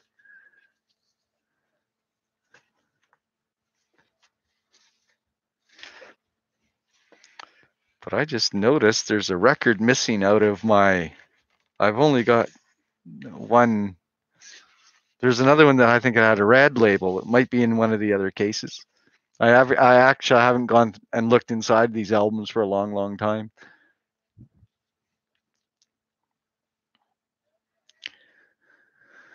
Yeah, well, Queen wasn't overly because they weren't critically well liked in the US. They didn't get a lot of airtime. It was probably not until like We Will Rock You, We're the Champions that they started getting out. Because I remember when We Will Rock You, We Are the Champions came out, if it ended on one radio station, you could just flip to another station and it was probably playing. Like it was playing that often. Like every hour, I'm sure every station was playing that song. We're very lucky to have all these videos. There's my game album. There is another version of this album that has more of a glossy finish, a shinier finish. It's funny, this was their biggest album, but I think this is the album that actually probably aged the worst.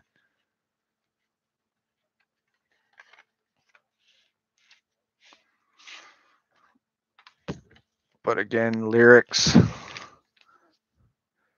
Freddie with his stash.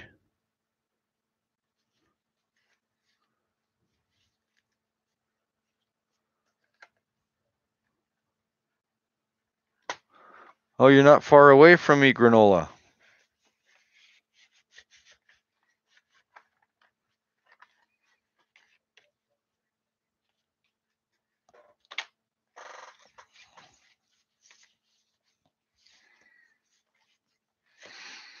Of course, everybody's got their copy of the greatest hits.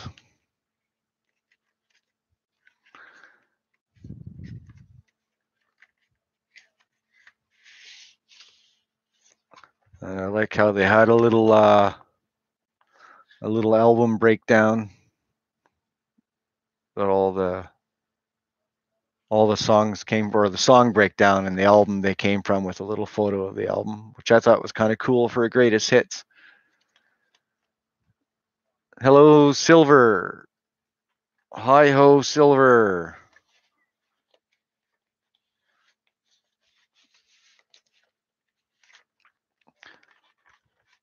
Although, are you California? You aren't California Silver, are you? Like Silver?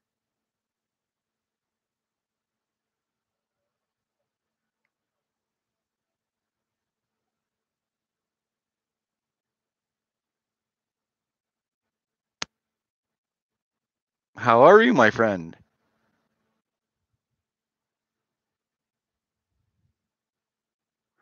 What did you want to see close up, Granola?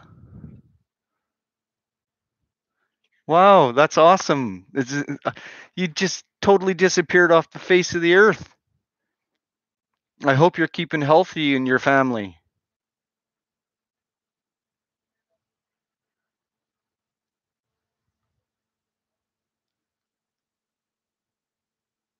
Yeah, I've been missing you guys.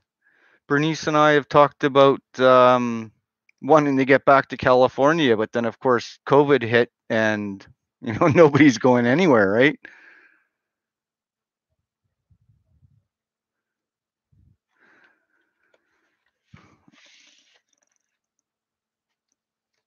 Let's see. I don't know how close I can get before it like kind of drops in or out of focus, but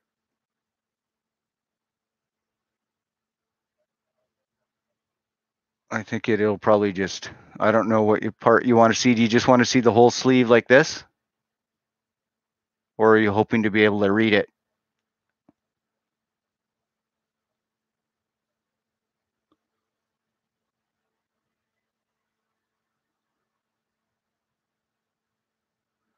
Oh, believe me, we'll be down there the first chance we get.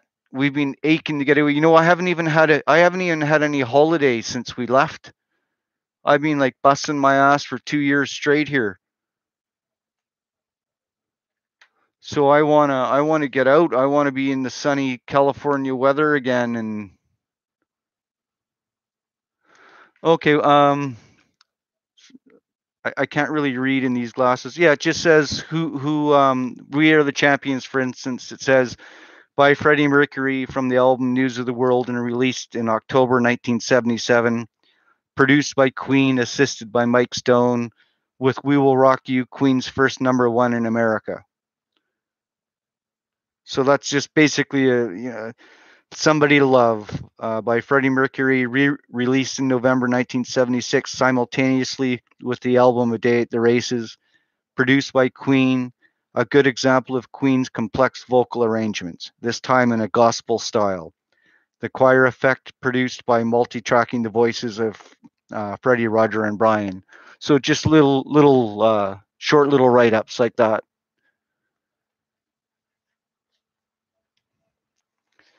Yeah, 110 degrees. That would be all right.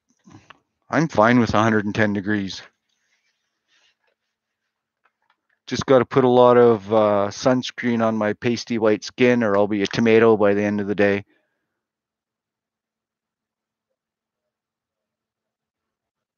Well, it's only 70 in LA today.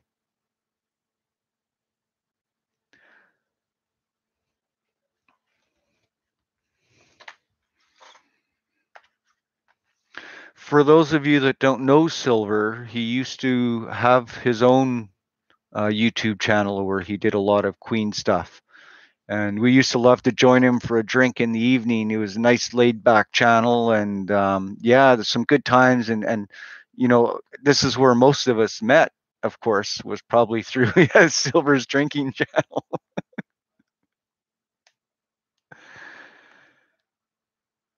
So when I was down in California, we met up and we did a video reaction together.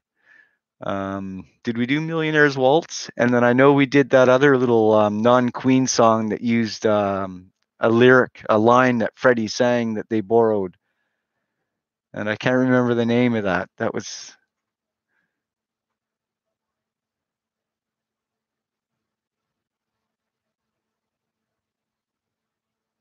And of course, we were able to meet each other's families and a wonderful host and drank a few beer. And I promised the next time we came down, we were going to get into a place a little closer to where he lives so we could continue drinking a little later into the night than we did. Oh, plus I had to, you know, drive however many miles back to where we were staying because I was up near the Hollywood Hills.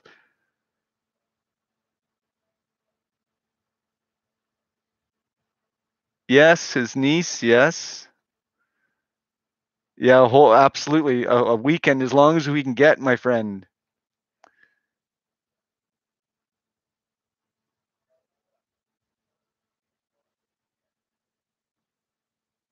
Yeah, Tyler, and I'm sorry I've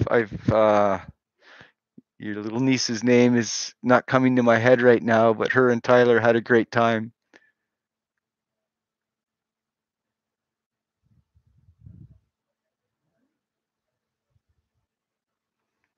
Yeah, it's been a couple of years since Silver's been around. So where are we on our albums here? I'm not sure. I'll just grab the next one. A Kind of Magic. Pain in the butt.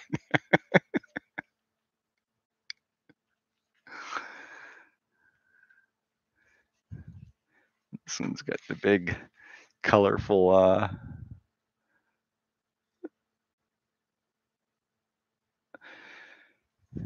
yeah, temperatures are a lot easier to deal with when there's low humidity. This one, Kind of Magic. Yeah, I mean, well, this was Highlander, which is a great movie as well. The Flash Gordon movie was terrible. It was made all right because it had such a great musical score, but Highlander was actually a really good movie.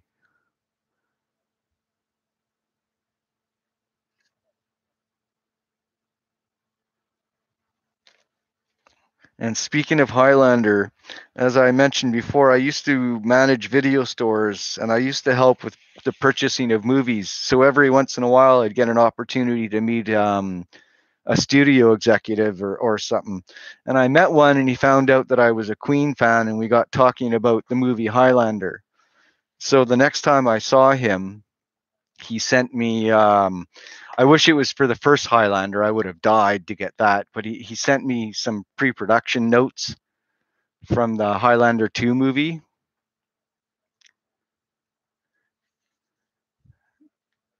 And inside is you know, there's some actual production notes for the Highlander 2 movie.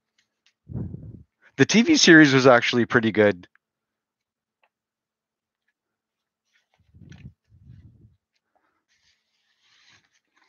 And then this also comes with, it also came with quite a few shots, actual photos. These are not prints. These are the actual photos. So Sean Connery.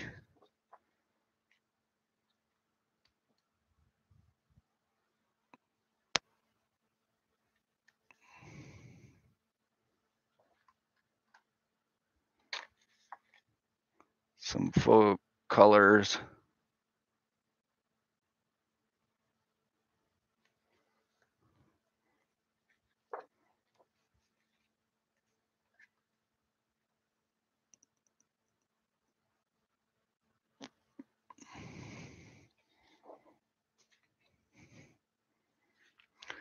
Who wants to live forever?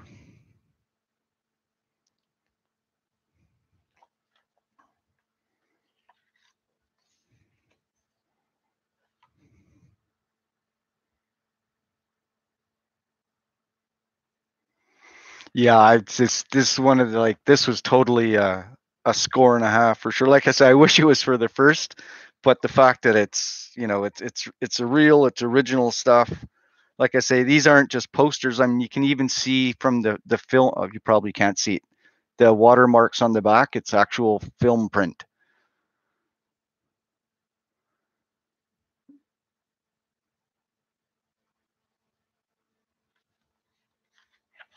And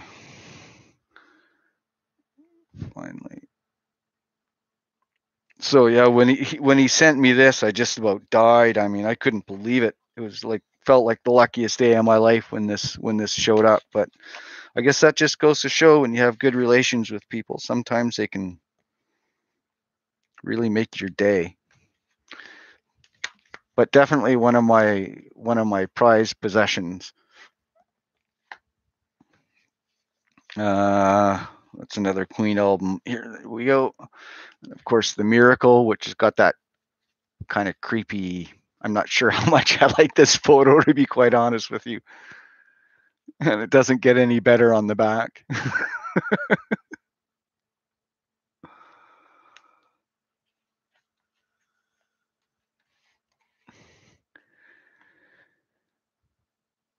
Flash Gordon is a fun movie. It's like it's a campy classic now.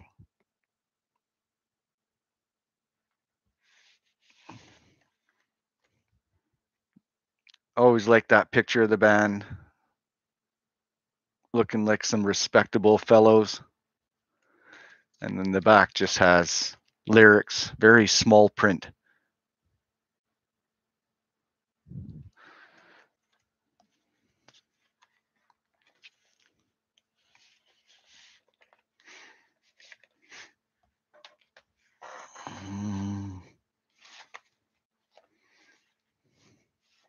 Oh, can't forget the infamous Hot Space, the most controversial album in the Queen catalog. Yeah, they're just each member's eyes kind of intertwined with the other one. Yeah, exactly. The movie's so bad it's good.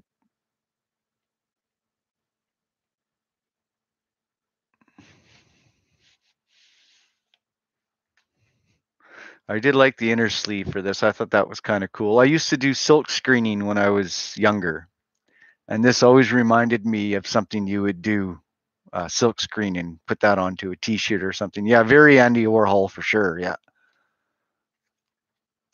and of course lyrics.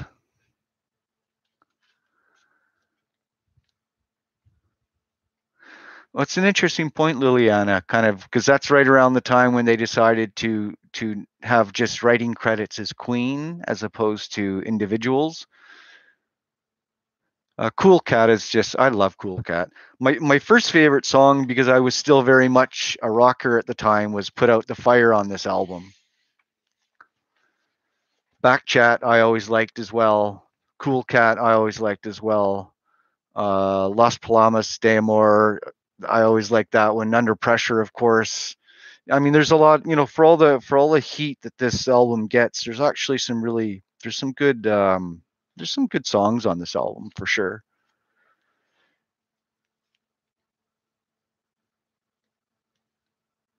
Yeah, I always like the groove of Back Chat. And honestly, I think they, other than Under Pressure, which was fine as a single, but was released not around the time the album per se. I always thought releasing Body Language as a single off this album was a mistake. It was too provocative for the North American audience. They weren't prepared for stuff like that. And the video that went with it, I mean, they banned I Want to Break Free years later. So imagine going back a couple of years and having something even more kind of risque. Here's the works. I think the only album I don't have, I never got Innuendo on vinyl. I only had Innuendo on CD.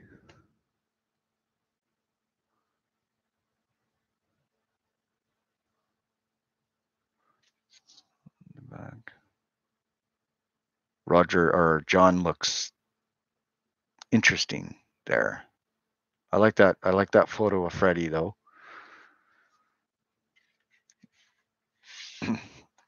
Some red inner sleeve. I don't know. You can barely see the works there underneath of Queen. I guess if I hold it on the right angle. And of course, lyric side. It's another nice thing about albums is to be able to get the lyric sheet like this. Yes, granola. I agree. Although there is one Queen song I like less than that one. The one song on my list that is going to get a rating of 1 on my Queen rating list. But I'm not going to say which one that is. I'll give you a hint. It's not Bohemian Rhapsody. I know.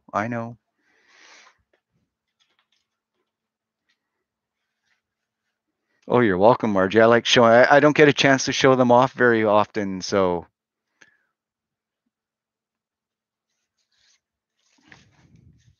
I'm not saying anything. Let's see. Have I gone through all the albums? What's this little guy here? Oh, okay. Just a little 45 of Under Pressure. And what was on the flip side? Oh, yes. This is where I first discovered it, and I'd loved this song for so long. Soul Brother. That was on the flip side of Under Pressure. My camera doesn't want to focus. Probably not enough light in here. Is a song about a cat? I don't know. Is it?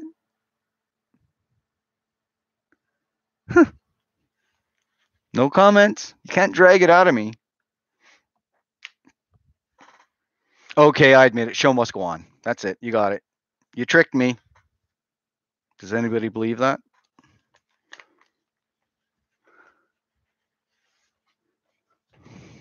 Okay, so now those are all the, I think that was all the Queen albums except for Innuendo. So I do have some more of the solo stuff, such as The Bad Guy Himself.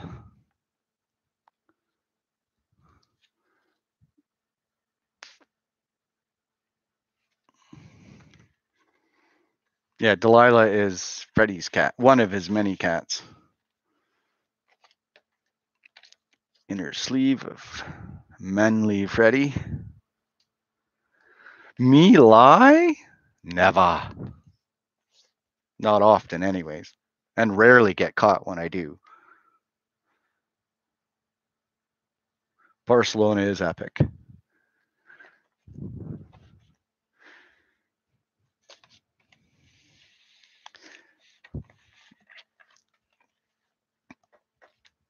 A solo project that Brian May did with Eddie Van Halen called Brian May and Friends, Starfleet Project. Starfleet was a kids show that his son used to watch.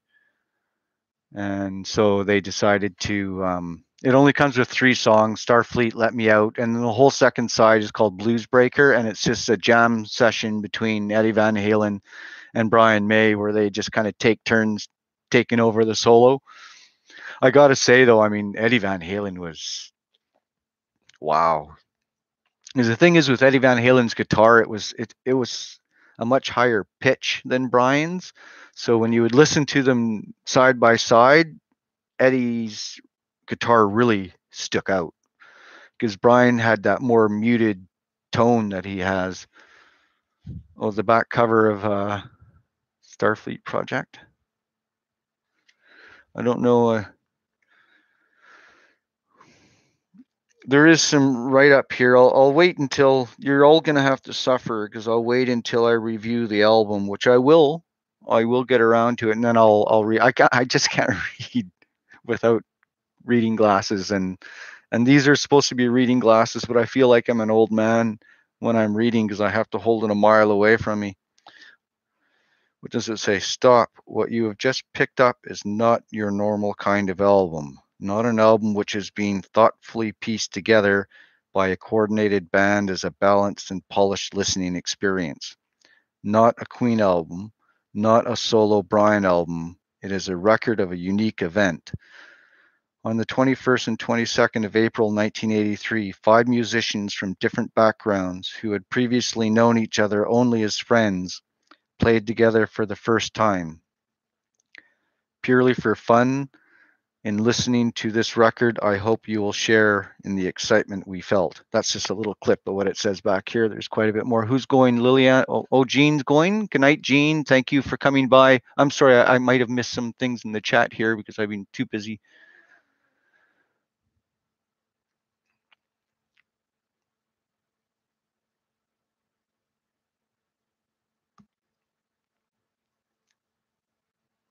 Yes, Jean. Yeah, have a good night, Jean. Thank you for coming by. I'm going to try to do this maybe, every Saturday, and instead of recording a reaction video just for something different, do one of these live things. So please come back. Yes, Eddie's guitar is, I mean, that it really screams. It's very just, it's almost as distinct a sound as Brian's is, but it's not nearly as multifaceted as Brian's guitar was. Brian's guitar could sound good playing anything. Eddie's guitar sounded good, with the big loud notes. Yeah, I'm not a big fan of shredders and that either, Liliana. I think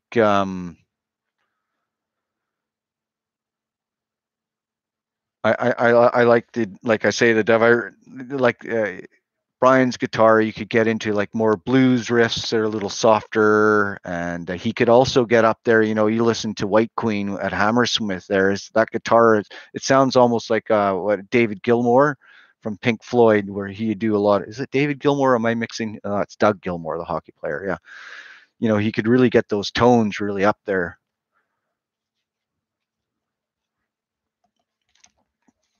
And this one is Thank God It's Christmas,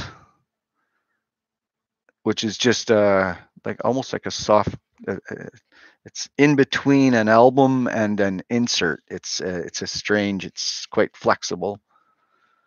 And of course, Thank God It's Christmas, Man on the Prowl, and Keep Passing the Open Windows extended versions for both those songs, Man on the Prowl, and which is a 12-inch. I'll see if the album itself. Yeah, I mean the album itself is just pretty plain. I've always liked. I mean, I've seen Van Halen. It was a good concert, and I saw them with David Lee Roth. That's the only time I would have cared to have seen them. I kind of lost interest in Van Halen once David Lee Roth left, because I wasn't a big Sammy Hagar fan. And I know they became more popular once Sammy Hagar joined the band, but I like early Van Halen, Jamie's Crying, stuff like that, or Unchained. I mean, those are great rock songs, but they became kind of tripe and boring after a while to me. Oh yeah, I didn't show you the inside of the Starfleet project. So I don't know if you can see who is involved. I'll just read it. There's vocals and guitar, Brian May, guitar, Eddie Van Halen, drums, Alan Gratzer, bass, Phil Chen, and keyboards, Fred Bandel. And Fred Bandel went on to do quite a bit of work with Queen.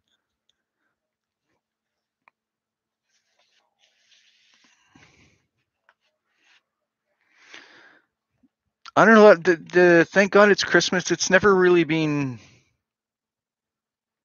I mean, it's a Christmas song, but I don't think people turn to pop music for Christmas. There's so many traditional Christmas songs that people have just kind of married themselves to. I think it's very difficult to introduce a new Christmas song. You look at a guy like Michael Bublé. He just redoes old Christmas songs, and that's why people listen to it. Yeah, David Lee Roth. He's a funny guy. He's a really funny guy. And I remember he's on a New Year's Eve show one year, and he says, at the end of the year, every man has to ask himself a question. He says, do I want to be a hot dog this year, or do I want to remain a little weenie? And he says, I prefer to stay a little weenie for at least one more year. I thought that was really funny. Something like that. I don't remember exactly. So yeah, thank God it's Christmas. Hammer to Fall and a brash red. My camera doesn't seem to like red.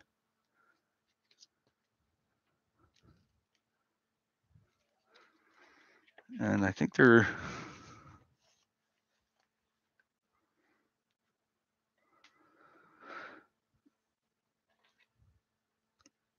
Yeah, Hammer to Fall and Tear It Up was the flip side to Hammer to Fall.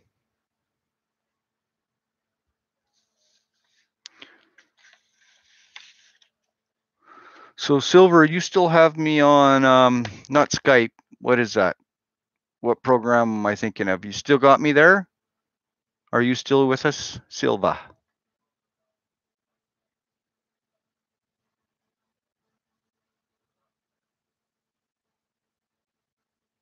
Yeah, I would love to have seen Queen do a Christmas album. I might even purchase an album of Queen doing covers of other bands, because I know when they did it live, it was always a lot of fun. I like when they used to break into those medleys of, previous hits of other artists.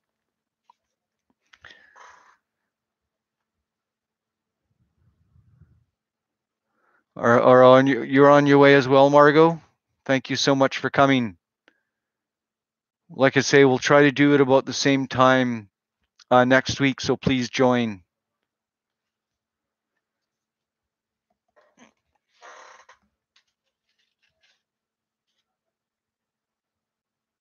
What are this Radio Gaga?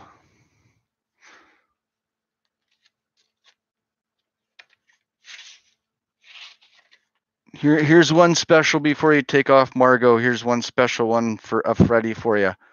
A picture disc record of The Great Pretender. Mr. Mercury there. Think of him when you go to bed tonight. And the other side has Exercises in Free Love. So this one's for you, Margot. Yeah, I know. I love this picture disc. These are not many of these ones around for sure.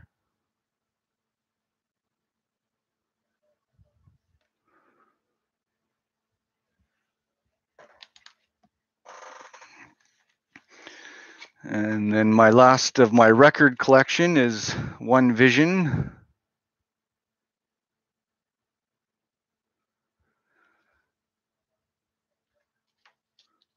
Which was in the movie Iron Eagle, of course. And then they did I think if I recall correctly, just an instrumental. They called it Blurred Vision. And just a pretty plain insert. And then a Queen comic book, which I have only opened this comic book twice in my lifetime.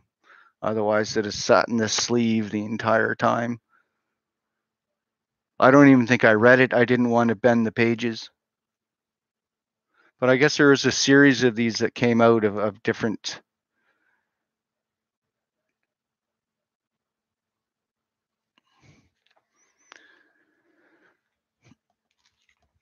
And then a couple magazines around the time of Freddie's death that they have quite large.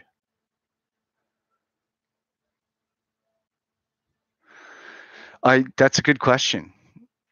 It's have you ever had one of those things where you just feel it's too delicate to touch?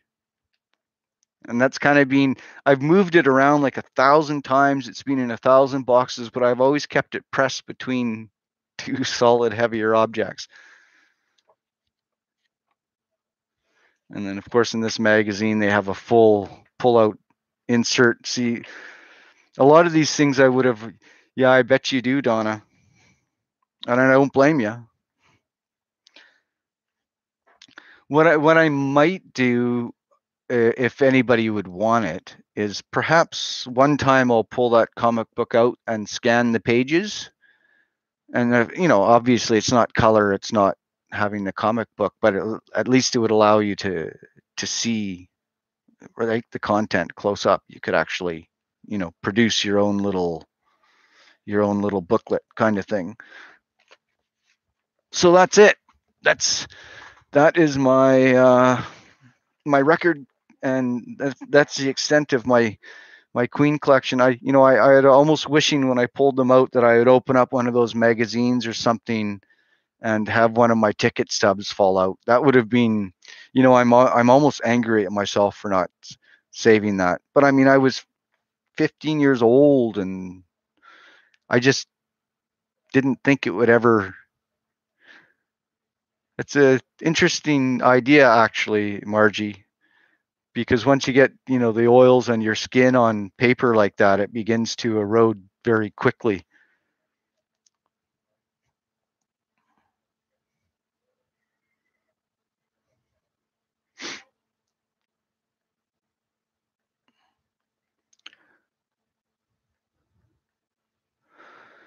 So I think maybe showing off my little collection there will probably be a good time to call it a night because I'm getting growly hungry. I'm still waiting for that carbonara to show up that somebody promised earlier. It hasn't arrived, so I might have to go search for it. Oh, it's my pleasure to share it all. Like I say, I'll pull it all out and we'll go through it in more detail as we go through the album reviews and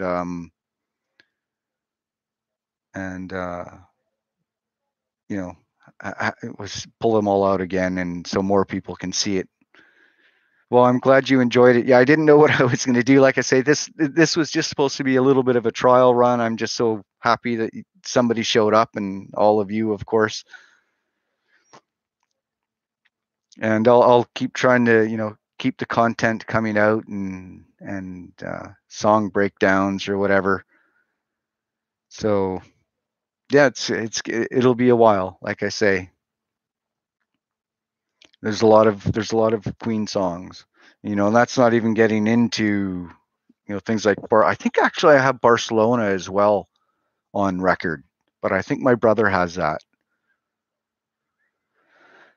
But I know Innuendo I have on CD. I don't have that on record, but we'll see. Yeah, is Silver still here? Yeah, I remember that. He actually sent out a short video of that Queen concert. He went to it last minute, right? And he was up high a little bit behind the stage, if I recall correctly. And Silver was a great guy. We really had. Oh yeah, good. We really had a good time together, and like I say, I wish we could have been spent more time. So maybe next time we'll try to get Silver up here to Canada, and he can we can do a whole weekend of drinking and music reviews and whatever else kind of trouble we can get in.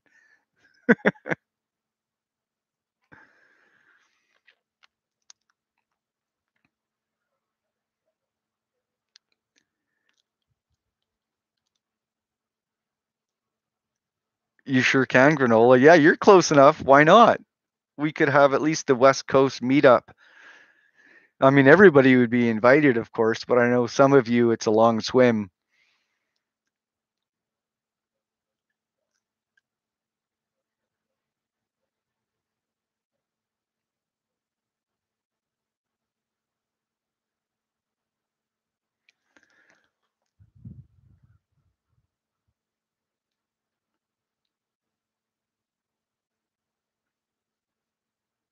That's what we're here for. In fact, I think as Queen fans, we get most excited when there's a new Queen fan amongst us, because then we have an excuse to talk about Queen again.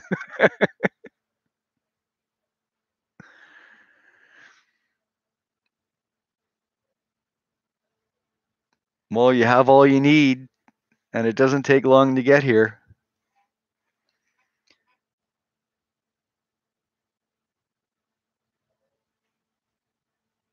Do you think I should post this live stream? or not? Any opinions on that? Do you think anybody would bother to watch this? I don't know. I like Freddie's vocal ad libs.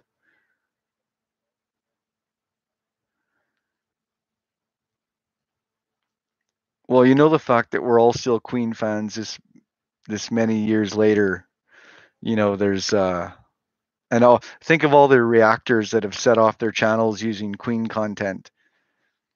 You know, I remember way back Andy and Alex. I'm sure some of you guys remember him. I mean, Andy was great, and then they just kind of stopped doing Queen stuff, unfortunately. So I kind of stopped watching their channel. But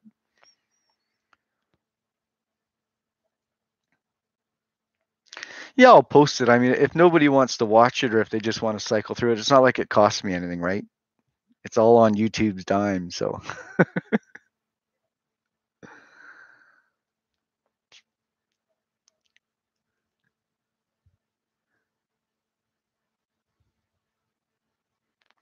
okay, yeah, I'll see. I mean, I know there's a section there that lists live. I don't know if I have to do anything special to publish it like I would a normal video, because normally when I do a video, of course, I'm using OBS and then uploading the video from OBS. So I don't know if these live things how they work. I'll figure it out though. I'm usually pretty good at figuring these things out. So yeah, it can't hurt.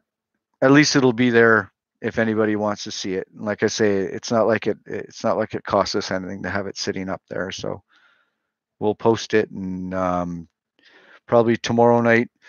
If I do a reaction tonight, I might do. It'll probably be a non-Queen song, like my son requested earlier, BTS Butter. I'll. So I'm sure you'll all be very excited.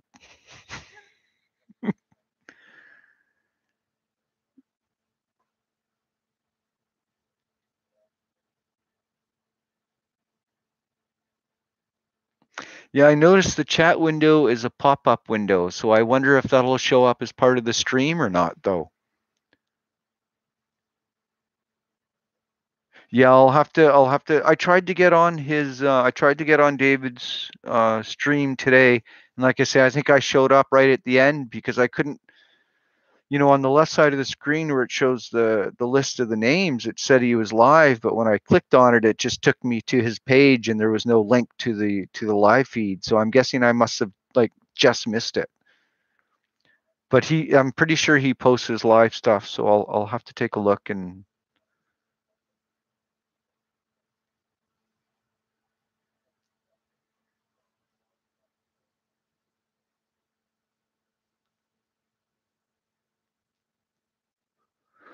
so the chat is separate then from the video, because if the if the chat shows up late, that's probably because, well, I'll see. I'll post it, and whatever comes of it comes of it. Like I say, this was supposed to be just a learning experience tonight, anyways, just to see if it worked. And at least we got the streaming portion going. At least we got the chat portion going.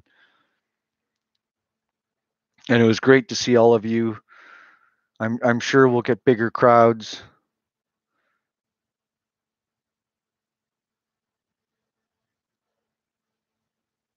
Well, hopefully I brought something a little lighter, at least. I've reached out to David before, but I mean, this was really early on in the streams because I've gone through similar things in my life, and I've found very effective methods of overcoming and conquering those things.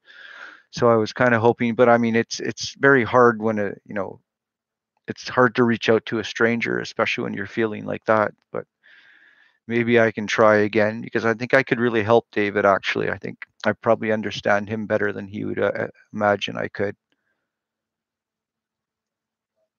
It's one of the curses slash benefits of being a highly empathetic person. You can connect with somebody much deeper than a sympathetic level. So I agree, Liliana. I'm trying.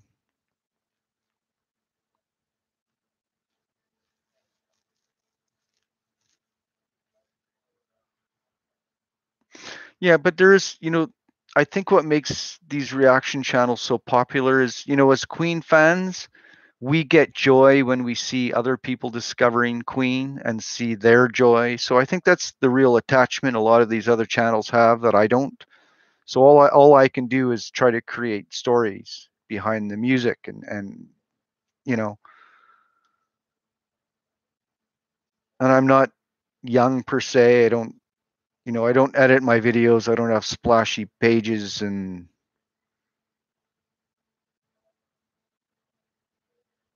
but I'll grow. I mean, as people discover me, they seem to enjoy what I'm doing, and that's what keeps me motivated. And I enjoy what I'm doing. And like I say, my purpose of this from day one was to get over camera shyness and to leave an impression of myself that my son can, show his children and this is your grandpa. Because I was an old father. I was 48 when my son was born.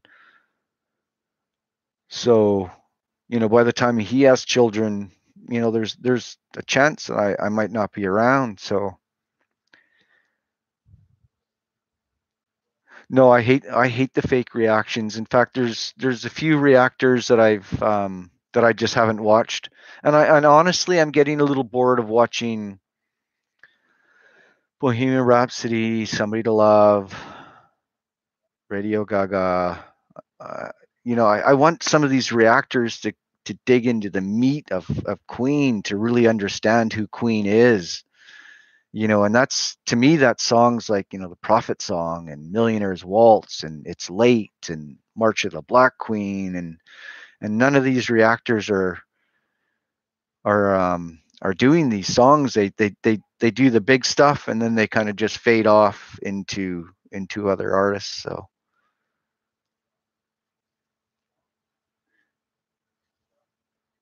yeah, that's exactly the right word, Donna. It's just leaving a bit of a legacy.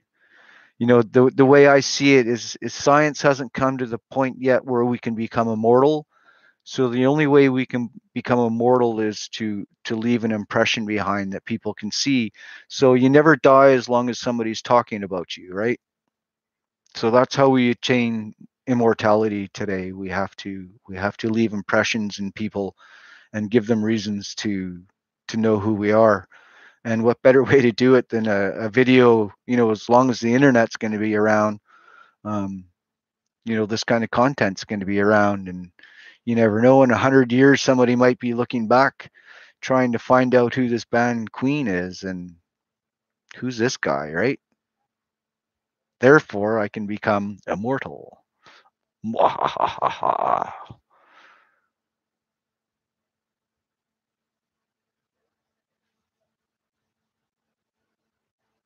Bijou is great, by the way. I love the way that the lyric right in the middle there, so simple, yet that guitar is just wow. I would hate to live forever. I don't want to live forever. My goal in life is to live to be a centurion. If I can hit 100 years old, then I that's fine. I can die as I blow out my candles. Well, I want to bite in my cake first and then take me, but let me get to 100.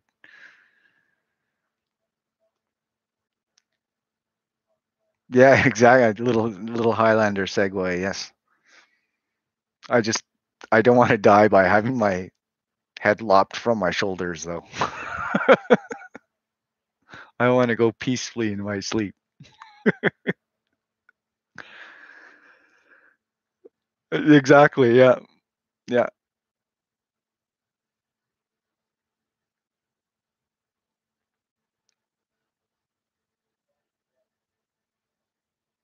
Well, exactly. This chat will this lot. Once things get on the internet, unless when some alien race comes down and there's a massive EMP shockwave that wipes out all electronics and technology on the planet at the same time, chances are the stuff's going to be around forever. Even if a new internet comes along, even if a new technology comes along, all this content will eventually make its way over to any new technologies as well. So yes, this is our way of becoming immortal.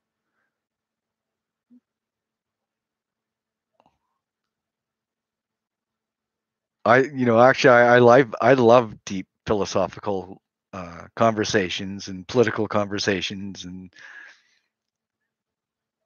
but I just don't know.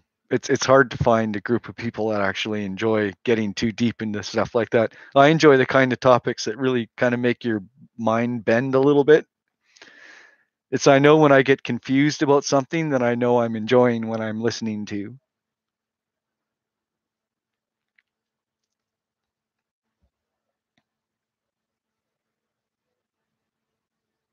Maybe I'll have to do an alternate channel of just conversations where I just babble on about things instead, because I certainly have strong opinions on certain things, and sometimes I like to share them.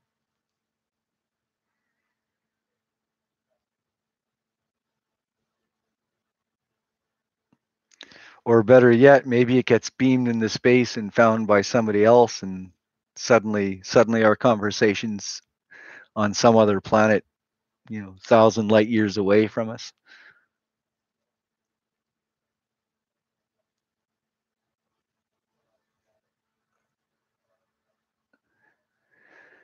Yeah, yeah. No, I could do it here. That's true. Leave the heavy conversations for the live streams, and just for something, because I don't want to do. I'm sure aliens, when they come to Earth, for sure they're taking Queen music home with them, right?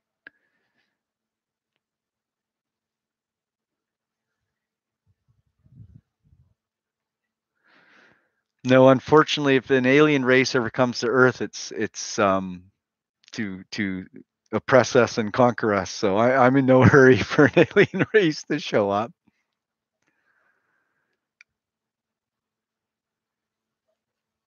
They can stay on their side of the universe, and we can stay over here.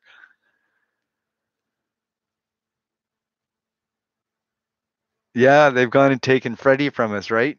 Those bastards.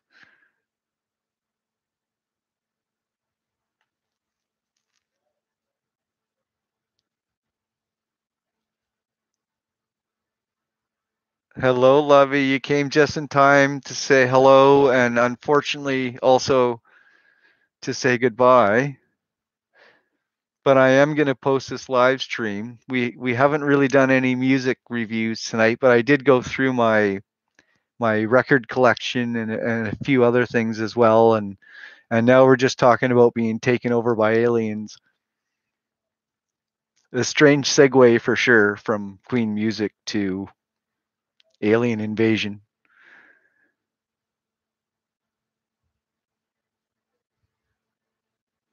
I think they did. They put it on like a gold disc that is in, I think I want to say the Voyager spacecraft, which is now on the edge of our solar system and about to go out into deep space. But yeah, I think there is a Beatles song on that.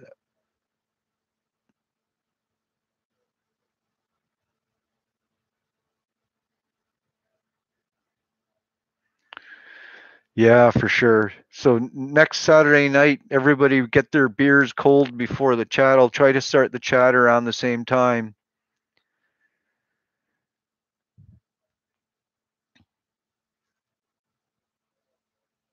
And I'll try to set a reminder out a day or two earlier, so more people will know this is happening. If you didn't listen to the end of my last video, you never would have known this was happening tonight. So I'll try to be a little smarter about it next time. Like I said, I didn't want to have too many people here and then just absolutely embarrass myself because I didn't know what to do and accidentally shut the stream down or something.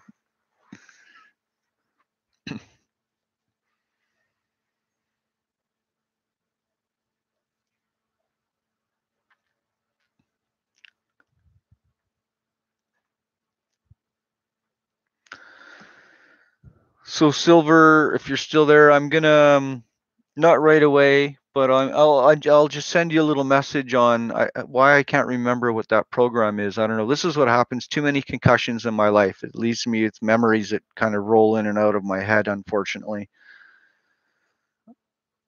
but I will text you on that, and let's stay connected. I miss you, brother. It's been a long time.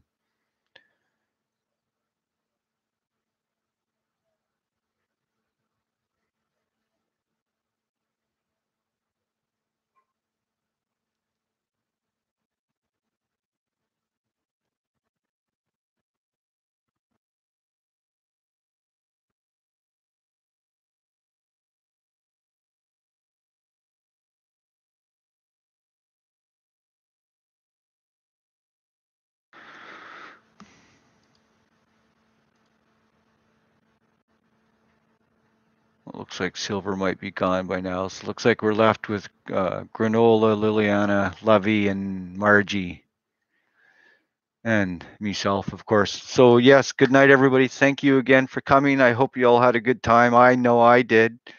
But I love sitting around the table with friends and comparing stories, and maybe next week we'll get some music in the background or something. I don't know how the copyright thing works as far as the live stream goes.